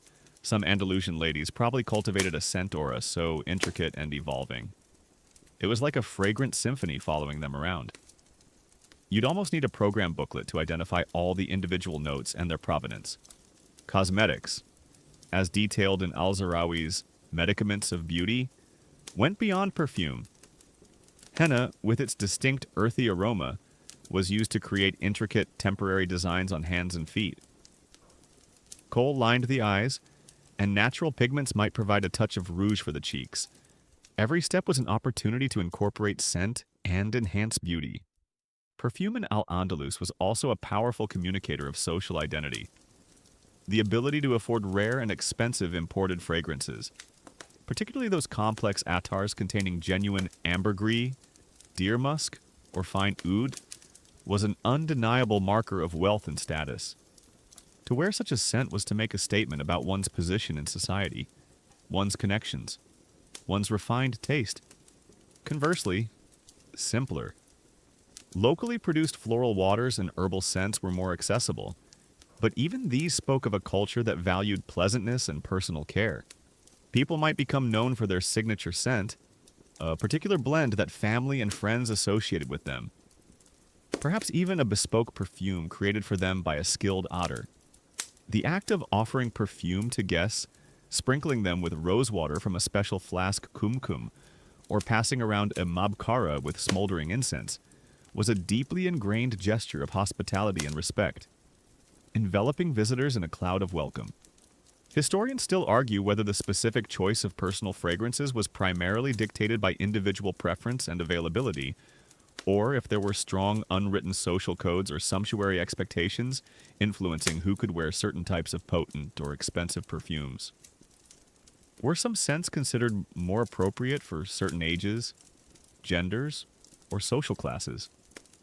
It's a fascinating question about the subtle language of scent in a complex society. Beyond social signaling, there was an understanding, perhaps intuitive or learned from medical and botanical lore, of how scents could affect mood and well-being. Rose was often associated with joy and love, lavender with calmness and sleep, musk and ambergris with sensuality and allure. Frankincense and sandalwood were seen as conducive to contemplation and spiritual focus. This hints at an early form of aromatherapy, where fragrance was used not just to smell good, but to feel good, to soothe the mind, or to invigorate the spirit. One mainstream historical fact is that daily hygiene was indeed highly valued in Al-Andalus, with practices that far surpassed contemporary standards in much of the rest of Europe, significantly contributing to public health and personal comfort. For a quirky tidbit, it was sometimes whispered that one's prayers might be more readily accepted by the divine if the supplicant was not only pure of heart, but also physically clean and pleasantly scented. It makes you wonder if someone who rushed out without their morning splash of orange blossom water felt their prayers were only getting, 2 bars of divine signal instead of the full 5 that day. Thus, from the moment they awoke to the moment they retired for the night, the people of Al-Andalus were surrounded by and engaged with scent. It was a language, a comfort, a statement, and an art form, all seamlessly integrated into the rhythm of their daily lives, making their world a demonstrably sweeter, more fragrant place to be. We've delved deep into the world of personal fragrance in Al-Andalus, imagining the subtle attars dabbed on wrists, the comforting scent of rosewater on skin, and the smoky allure of incense-perfumed robes. But the Andalusians, in their profound appreciation for the sensory tapestry of life, didn't just stop at their own bodies. Why would they? If you could make yourself smell divine, why not extend that fragrant blessing to the spaces you inhabit? And so they did. Homes, sacred mosques, and even aspects of public life were touched by this gentle art, transforming everyday environments into places of enhanced beauty, comfort, and spiritual resonance. It was about creating a holistic sensory experience, where the air itself contributed to well-being and delight. Let's first imagine stepping into a typical Andalusian home, perhaps in bustling Cordoba or sun-kissed Seville. It's likely built around a central courtyard, that wonderful architectural feature which often housed a small garden and perhaps a fountain, already a source of natural fragrance and cooling freshness. But the deliberate perfuming went further. A common daily ritual would be the burning of bekar in a mabkara. This wasn't just for special occasions. It was part of creating a pleasant domestic atmosphere. Different types of incense might be chosen for different times of day or for different rooms. Perhaps something light and floral in the morning, and a richer, more resinous blend like oud or frankincense in the evening, to create a sense of warmth and tranquility. The fragrant smoke would gently permeate the textiles in the room, the carpets, the cushions, the heavy curtains, leaving a subtle, lingering scent that became part of the home's unique character. Forget those little plug-in things that smell vaguely of clean linen or non-specific tropical fruit. Andalusian homes probably had a signature scent so complex and evolving, your guests would need a guided olfactory tour to fully appreciate its nuances. Floral waters, especially rosewater and orange blossom water, were also staples for home fragrancing. A light sprinkling on carpets and cushions could revive their freshness and release a delicate aroma. They might be used to wipe down surfaces or simply spritzed into the air to cool and scent a room on a warm day. And, of course, fresh flowers and aromatic herbs brought in from the household garden or purchased from the market would add their natural perfume to interior spaces, arranged in vases or simply hung in bunches to dry, releasing their scent over time.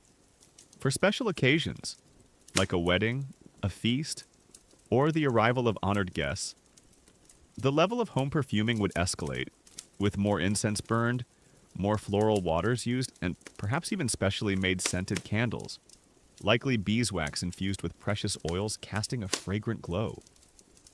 Even the act of cleaning might involve scent, with floors perhaps being washed with water infused with aromatic herbs. Now, let's turn to sacred spaces, particularly the mosques, which were central to Andalusian life.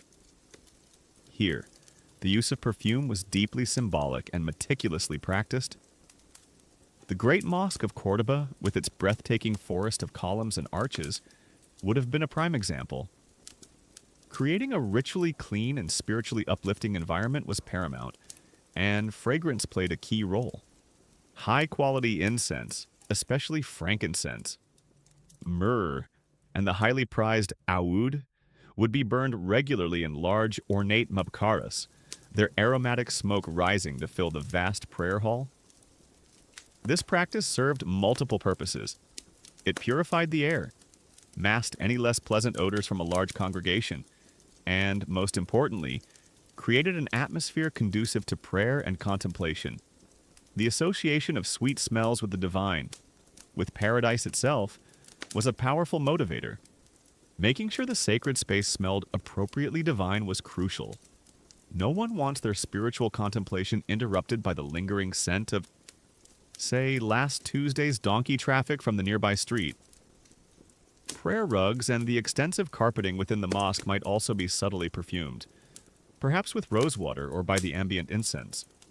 It's even conceivable that fragrant oils were used to polish or treat some of the intricate woodwork and other architectural elements, adding another layer to the mosque's olfactory profile. What about perfuming broader public and civic spaces? While perhaps not as universally documented as domestic or religious perfuming, there are hints. The courtyards of palaces and important public buildings, often featuring gardens and fountains, would certainly have benefited from ambient natural scents, enhanced by strategic planting. During royal processions or major public celebrations, it's plausible that streets along the route might have been strewn with fresh flowers or herbs, a practice seen in other cultures and times. Large incense burners might have been used outdoors on such occasions, and we know the Romans, whose influence lingered, sometimes scented their public fountains.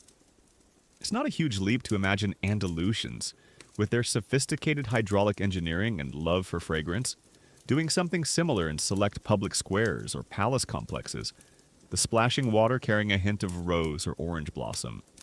This deliberate scenting of spaces speaks to a sophisticated understanding of the psychology of smell. Fragrance was used to create a welcoming atmosphere in homes, to instill a sense of reverence and awe in mosques, and to signify luxury, cleanliness, and order. It was an integral part of Andalusian aesthetics, complementing the intricate visual designs of their architecture and the beauty of their gardens. One fascinating, if somewhat quirky, fringe idea is that some grander Andalusian palaces or elite homes might have incorporated ingenious architectural features, specific courtyard layouts designed to catch breezes, carefully placed windows, or even subtle ventilation shafts, intended not just for cooling, but to strategically channel and distribute the fragrances from gardens or indoor incense burners throughout the living areas. Think of it as a kind of passive, primitive central air freshening system. Probably worked better than some modern office ACs, to be honest. At least you'd get genuine jasmine or sandalwood, not essence of overheated server. A mainstream historical fact is that incense, particularly rich resins like frankincense and precious woods like oud, was indeed extensively used in mosques throughout Al-Andalus, with the Great Mosque of Cordoba being a prime example, to foster a spiritually conducive and ritually pure environment. As for a more debated point, historians still argue whether the widespread use of ambient scenting in ordinary public thoroughfares or less affluent residential areas was a common practice, or if such elaborate environmental perfuming was largely confined to elite homes, palaces, and major religious edifices. The cost of some of these aromatics would certainly have been a factor. Nevertheless, it's clear that the Andalusians didn't confine their love of fragrance to little bottles.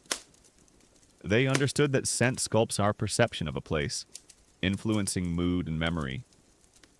By perfuming their homes, their sacred spaces, and perhaps even parts of their cities, they were actively curating their sensory world, making Al-Andalus not just a center of learning and art, but a truly immersive, fragrant civilization, where every breath could be a reminder of beauty and refinement. We've bathed in the imaginary rose waters of Andalusian homes, inhaled the sacred frankincense of its mosques, and adorned our spectral selves with the finest attars from the perfumer's workshop. It's been a wonderfully fragrant journey. But as you know, all those precious jasmine blossoms, lumps of ambergris, and rare spices didn't just magically appear on the Ateran's shelves. Behind this flourishing culture of scent, there was a complex and often incredibly lucrative world of commerce. A bustling trade network that brought the fragrant treasures of the East to the sun-drenched cities of Al-Andalus, turning scent into serious business. These fragrant fortunes were built on long journeys, canny merchants, and a clientele with a taste for the exquisite.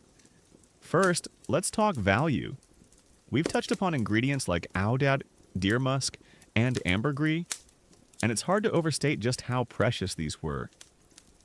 Aoudad, that deeply resonant wood transformed by fungal infection, was harvested from distant Southeast Asian jungles.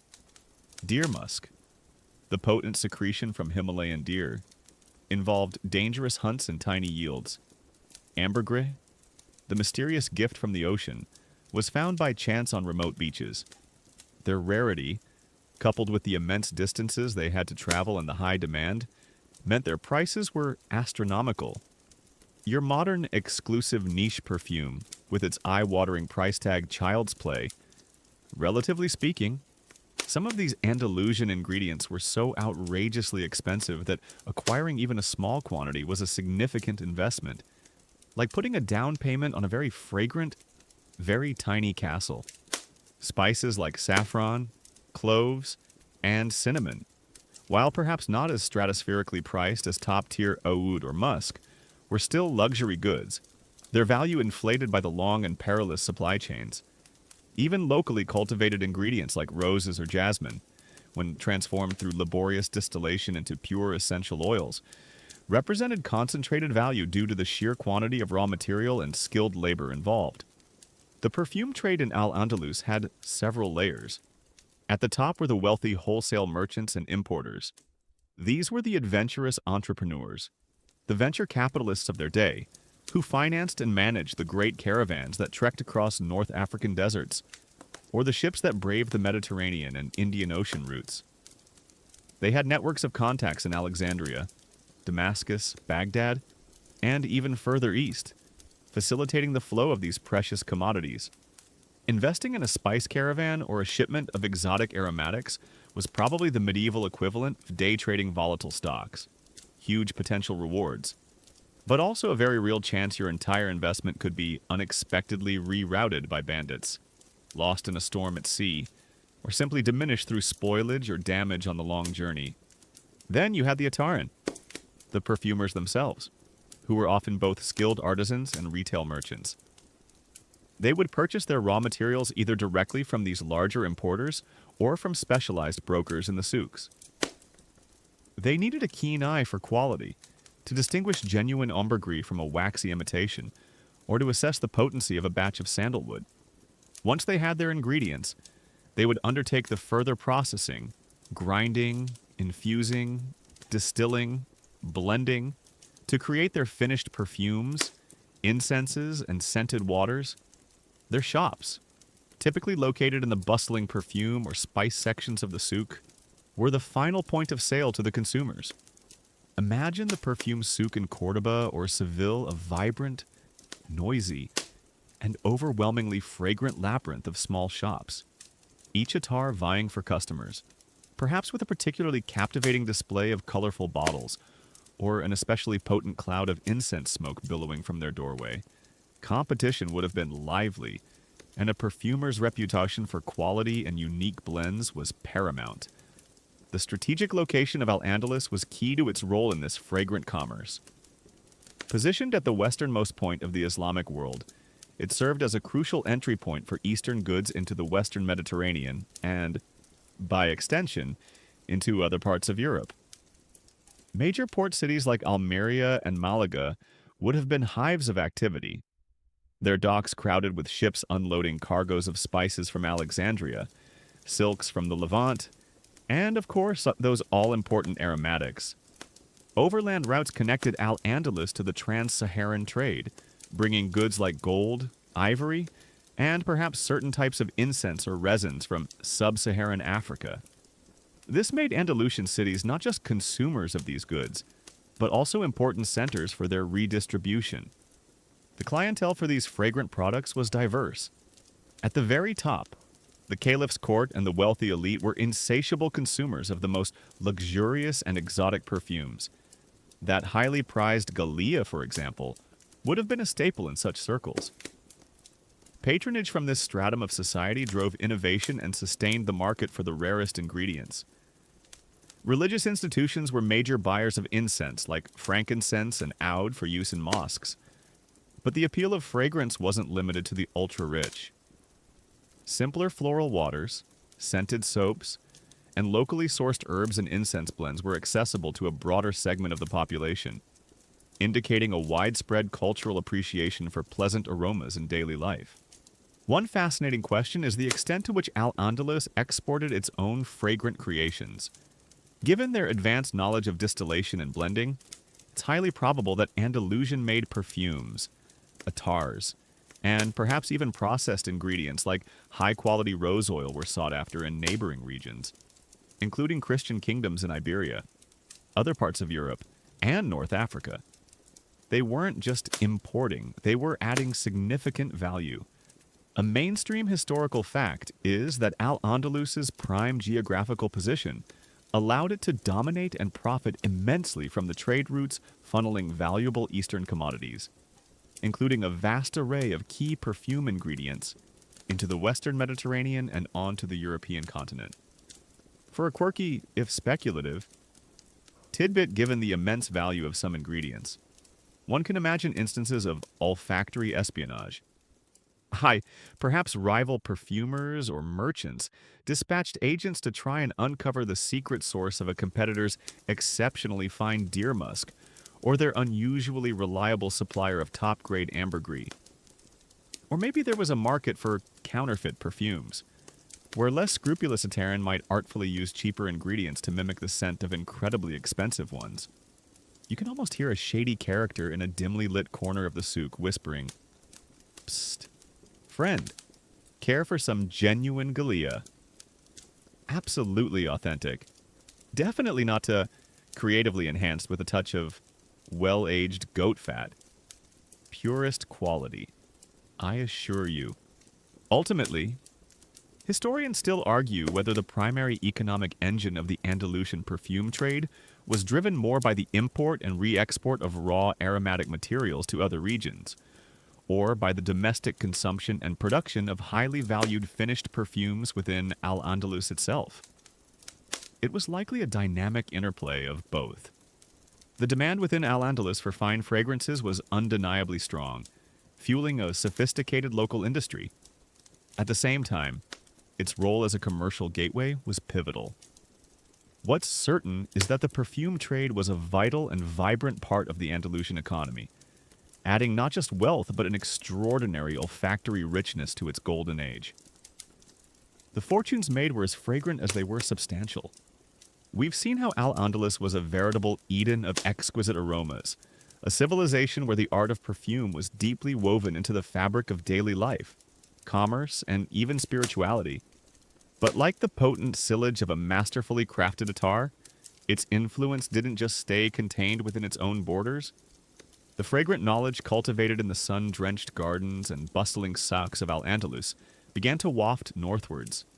Slowly but surely, across the Pyrenees and the Mediterranean, to a medieval Europe that, for the most part, had long since forgotten the sophisticated perfumery of its Roman ancestors.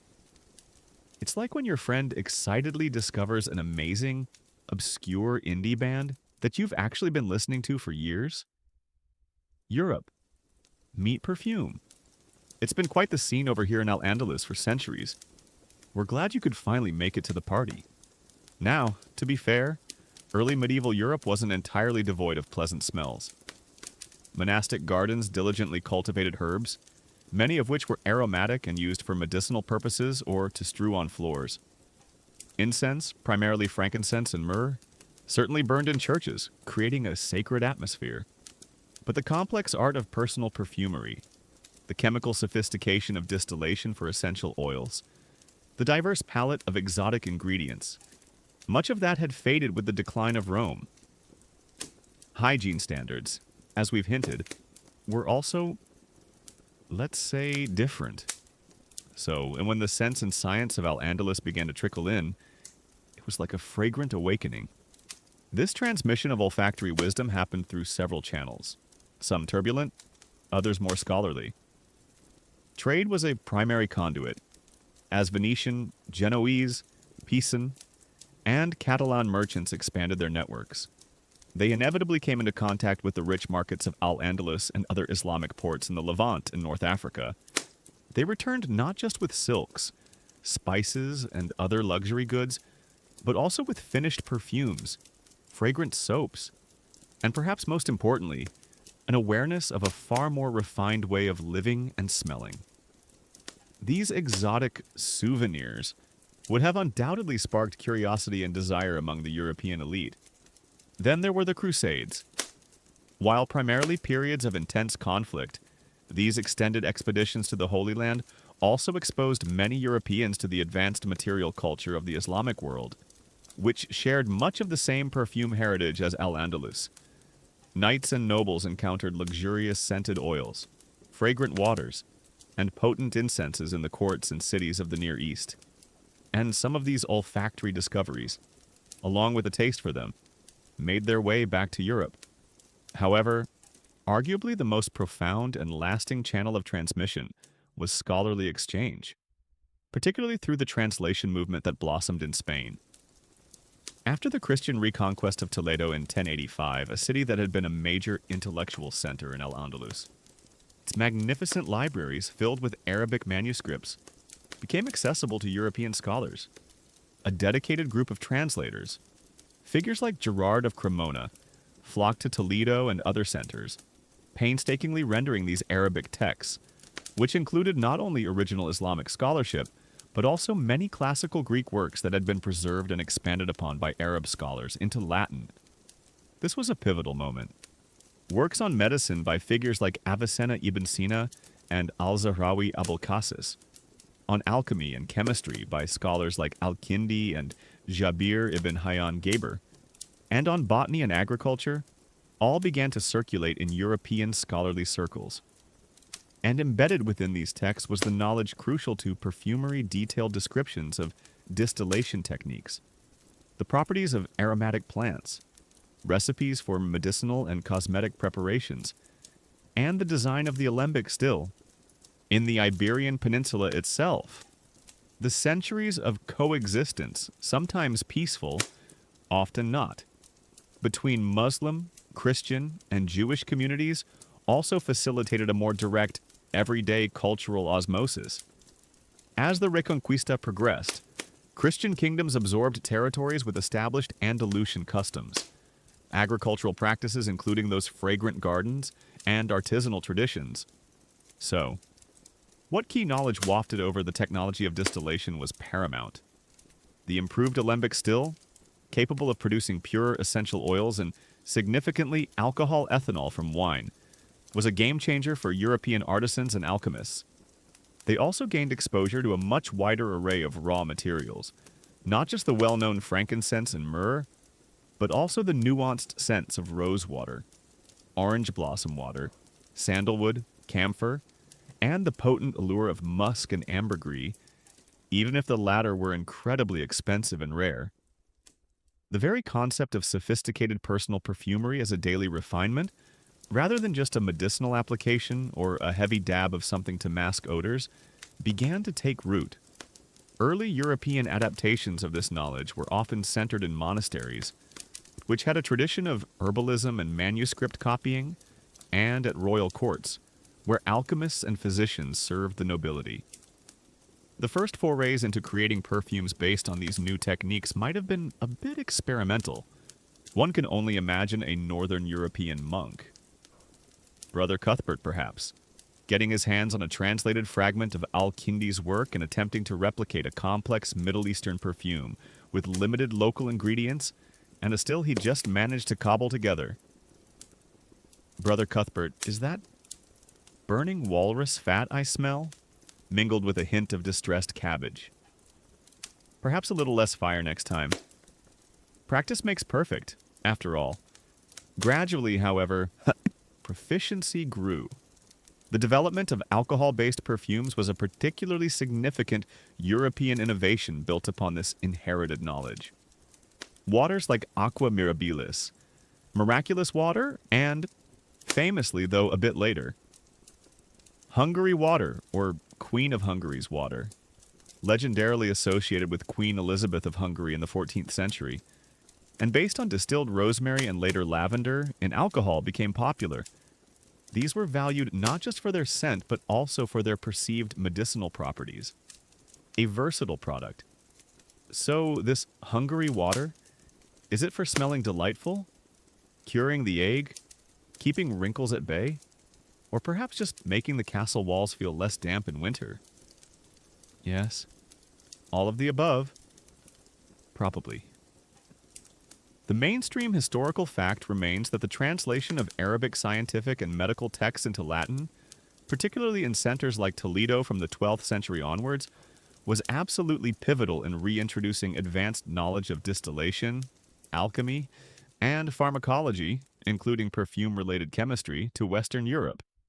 Historians still argue whether the initial adoption of sophisticated perfumery in medieval Europe was primarily driven by a desire for luxury and exoticism among the nobility, impressed by the fragrant sophistication they encountered through trade and the Crusades, or if the perceived medicinal benefits of aromatic waters and spirits, as described in the newly translated texts, were the more significant impetus for their production and use. It was likely a potent blend of both. The allure of the exotic and the promise of well-being formed a compelling combination. Slowly, centers of perfumery began to emerge in Europe, laying the groundwork for what would eventually become the great perfume houses of later centuries. The fragrant legacy of Al-Andalus, carried on currents of trade, scholarship, and cultural exchange, had planted its seeds in European soil, ready to blossom in new and fascinating ways. The gentle art, once perfected in Córdoba and Seville, was beginning its next great journey. We've followed the fragrant currents of Andalusian perfume knowledge as they began to flow into medieval Europe, carrying the seeds of an olfactory renaissance. It's a hopeful image, this sharing and spreading of beautiful artistry. But as these currents flowed outwards, the source itself, the magnificent civilization of Al-Andalus, was undergoing a profound and ultimately terminal transformation. Like the most exquisite and complex perfume slowly evaporating from the skin. Its vibrant political presence on the Iberian Peninsula began to fade, though its essential aroma, its cultural essence, would prove remarkably enduring. Tonight, we witness these fading blossoms, but also seek out that persistent, indelible fragrance. The decline of Al-Andalus wasn't a sudden event. No dramatic overnight collapse. It was a slow, complex process stretching over centuries, from roughly the 11th to the end of the 15th century. Internal divisions, the fracturing of the unified caliphate into smaller, often rivalrous taifa kingdoms, weakened it from within. Meanwhile, from the north, the Christian kingdoms were steadily advancing in what became known as the Reconquista. One by one, the great cities that had once been beacons of Andalusian culture and science fell Toledo, a center of translation. In 1085, Córdoba, the glorious former capital. In 1236, the bustling port of Valencia in 1238. Seville lent with its fragrant orange groves in 1248. The final jewel, Granada, nestled against the Sierra Nevada, held out for centuries more, a last poignant bastion of Andalusian artistry, its Alhambra Palace and Generalife Gardens echoing with a beauty that was perhaps all the more intense for its fragility. But in 1492, Granada too was surrendered, marking the end of Muslim rule in Iberia. It's like watching your favorite independent artisanal coffee shop, the one with the unique blends and the incredible atmosphere, slowly get squeezed out by encroaching generic chains. The aroma might linger for a while, but the source itself changes, or disappears. Or, in this case, much of its expertise moved to places like Fez or Tunis. What became of the perfumers, the Ataran, and their delicate craft within Iberia as Christian rule advanced? It's a complex picture. Some artisans, particularly those with skills highly valued by the new rulers, might have continued their work, adapting to new patrons and, inevitably, new cultural sensibilities. Many Muslims, faced with the choice of exile or conversion to Christianity, became Moriscos. These new Christians often struggled to maintain their traditions, including their language, dress, and customs, and undoubtedly their ancestral knowledge of perfumery and herbalism, in the face of suspicion and persecution, which eventually led to their mass expulsion in the early 17th century. The grand Islamic courts, which had been major patrons of high-end perfumery, were gone. Public institutions changed, mosques were often converted into churches, and while incense still burned, the specific traditions and the variety of scents might have shifted. Some of the great libraries were scattered or destroyed, though, as we saw with Toledo, some collections became vital sources for European scholars. One wonders if the very scent of the cities began to transform, with fewer public mabkeras sending plumes of Bacchar into the streets, and perhaps even the famed gardens being maintained with different priorities. Yet, the enduring essence of Andalusian perfumery was not so easily extinguished. Its legacy was preserved through several vital channels. Crucially, as we explored, the knowledge had already migrated. Those meticulously translated Arabic texts on alchemy, medicine, botany, and chemistry, containing the secrets of distillation and the properties of aromatics, were now circulating in European monasteries and universities, fueling their own burgeoning scientific and artistic endeavors. The alembic, still improved by Arab scholars, was now part of the European toolkit. Al-Andalus might have politically logged off, but its fragrant Wi-Fi signal was so strong that Europe stayed connected for centuries. Building upon that downloaded data, many Andalusian scholars, poets, artisans, and prominent families, especially during periods of heightened conflict or after the fall of major cities, chose exile, migrating to North Africa. Cities like Fez in Morocco, Tlemcen in Algeria, and Tunis in Tunisia became new homes for Andalusian culture.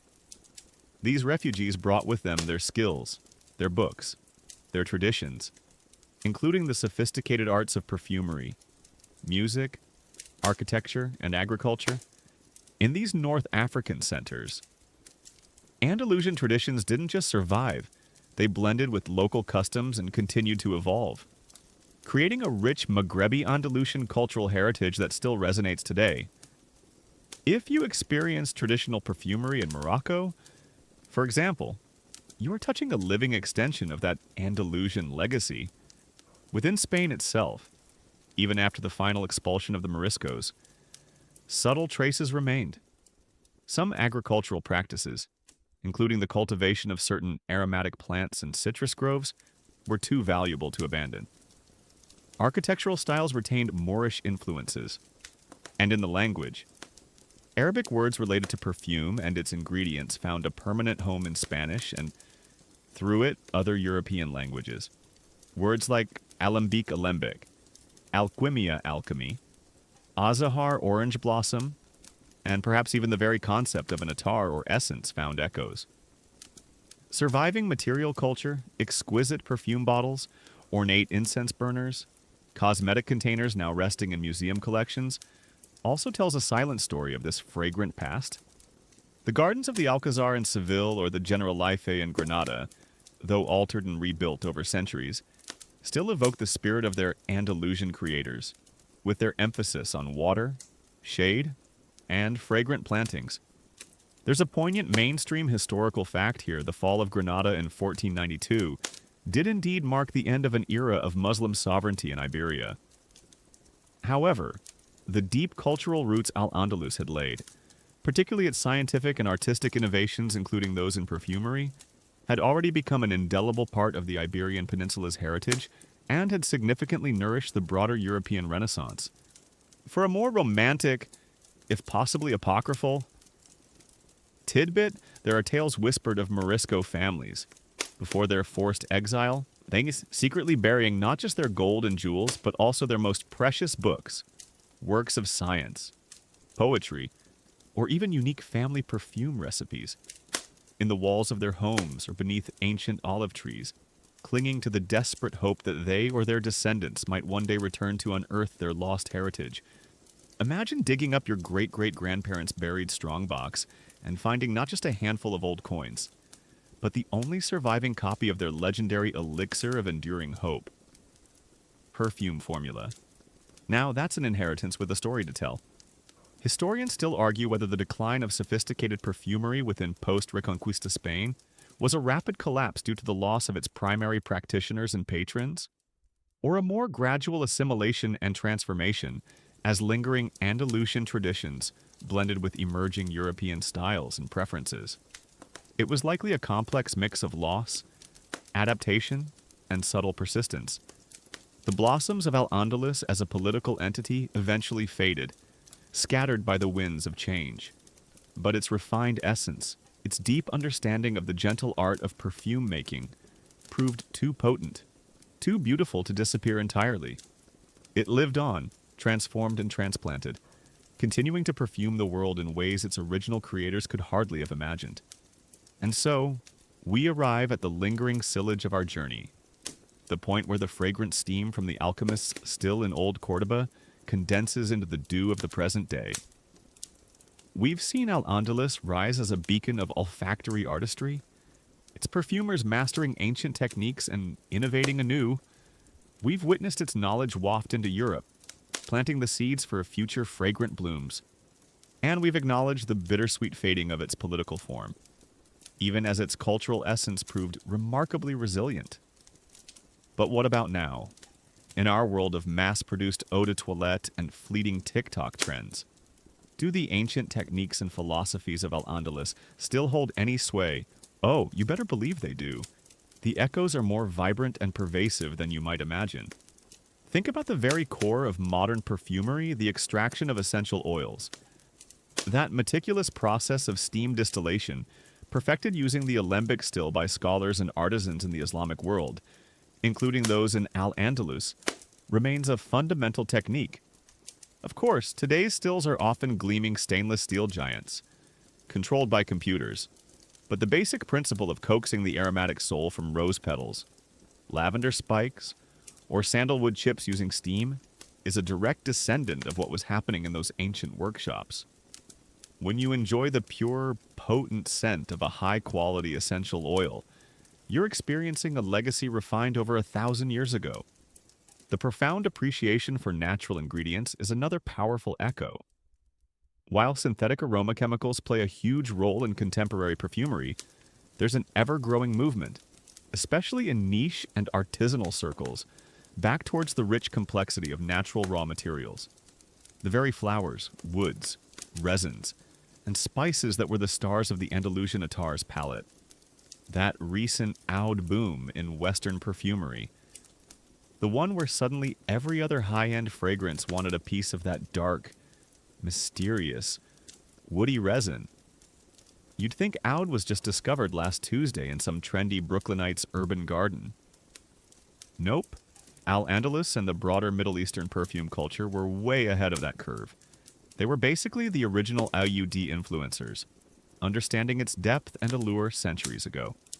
The continued reverence for damask rose, Arabian jasmine, Indian sandalwood, and Somalian frankincense in modern perfumery is a testament to the timeless appeal of these classic ingredients, many of which were introduced or popularized in the West through the Andalusian connection. And what about those oil-based perfumes? The attars themselves.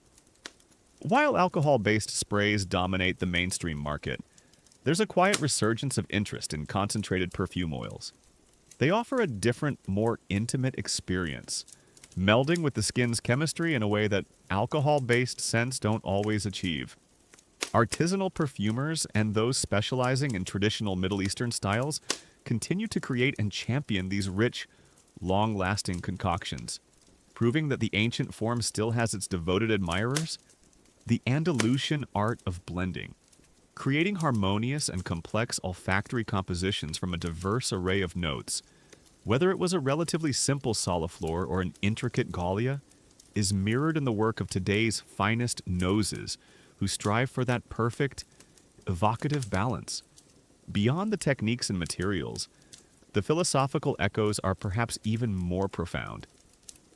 The Andalusian view of perfumery as a high art, a science, and an integral part of a refined life resonates deeply with the contemporary artistic perfumery movement. Today's independent perfumers often see themselves as artists, telling stories and evoking emotions through scent, much like their predecessors in Al-Andalus might have done. The holistic approach to fragrance that we saw, perfume for personal adornment, yes, but also for hygiene, for spiritual connection, for enhancing one's environment, and for influencing mood, finds its modern counterparts in the booming interest in aromatherapy. The focus on the psychological effects of scent, and the desire to create a scented lifestyle with high-quality home fragrances, luxurious bath products, and natural skincare. That connection to nature, the idea of the garden as the perfumer's living pharmacy, is very much alive in the garden-to-bottle ethos of many contemporary natural perfumers. Even the tradition of bespoke perfumes, so prized by the Andalusian elite, is reflected in modern services offering custom fragrance creation for those seeking a truly unique signature scent. Many entire fragrance families that are popular today have deep roots in the aromatic preferences of Al-Andalus and the broader Islamic world. The Oriental, or amber categories, known for their rich tapestry of spices, resins, warm woods, vanilla, and animalic notes, though now usually synthetic for ethical reasons like musk and civet, are direct descendants of the types of complex, opulent perfumes that were perfected in that era. Your favorite cozy amber scent probably owes a significant debt to these ancient traditions. A mainstream historical fact to carry with you is that many foundational perfumery techniques, such as steam distillation for essential oils, and a vast array of key ingredients like rose, jasmine, sandalwood, orange blossom, and musk, now often ethically sourced or synthetic, which became central to the development of European and subsequently global perfumery, were either introduced, refined, or popularized in Europe through vital contact with the advanced perfume culture of Al-Andalus and the wider Islamic world. For a quirky, modern-day tidbit, there are dedicated contemporary artisanal perfumers who delve into ancient texts, including translations of Arabic works by figures like Al-Kindi, to try and recreate historical perfume formulas or draw inspiration from ancient blending philosophies. It's like olfactory archaeology, attempting to bring the scents of the past back to life. Imagine dabbing on a perfume meticulously reconstructed from a 10th century recipe. It's like time travel for your nose. Hopefully, it doesn't also come with an authentic side effect of needing 10th century medical attention for an allergic reaction. Contemporary perfume critics and historians still debate to what extent the modern, natural perfumery movement is a direct, unbroken revival of ancient or medieval practices, like those in Al-Andalus, versus a more recent romanticized reinterpretation shaped by modern ethical considerations and New Age aesthetics. Is it truly ancient wisdom, or just really well-marketed, artisanal hippie juice? The truth is likely a blend of both, but if it smells beautiful and connects us to the long human love affair with fragrance, perhaps the exact pedigree is less important than the pleasure it brings. The gentle art of perfume making in Al-Andalus, with its sophisticated chemistry, its love for nature's bounty, and its deep understanding of scent's power to delight, heal, and elevate, has left an indelible mark. It's a reminder that even as empires fade and centuries turn, the pursuit of beauty, the wisdom of nature, and the magic of a well-crafted fragrance can achieve a kind of timelessness, their essence lingering in the air, still captivating our senses, still inviting us to breathe deeply and dream. And so, as the fragrant narrative of Al-Andalus gently settles, like the last wisps of incense smoke curling towards a starlit sky, we find ourselves at the soft edge of slumber. The bustling souks, the serene gardens, the alchemist's fiery den, all now recede into the quiet landscape of memory, leaving behind a lingering sweetness, a whisper of jasmine and amber, the vibrant life of that golden age, so rich in sensory delight, has shared its essence with us tonight. A reminder of how deeply beauty and ingenuity can be woven into the human experience, echoing across the vast expanse of time. May the peace of those perfumed courtyards and the gentle wisdom of those ancient artisans settle over you now. Let the intricate patterns of their art inspire calm within your mind, and the thought of their dedication to beauty bring a gentle smile to your lips as you drift. The stories are told, the scents have mingled, and the path to dreams is now softly illuminated. And a script? Sweet dreams.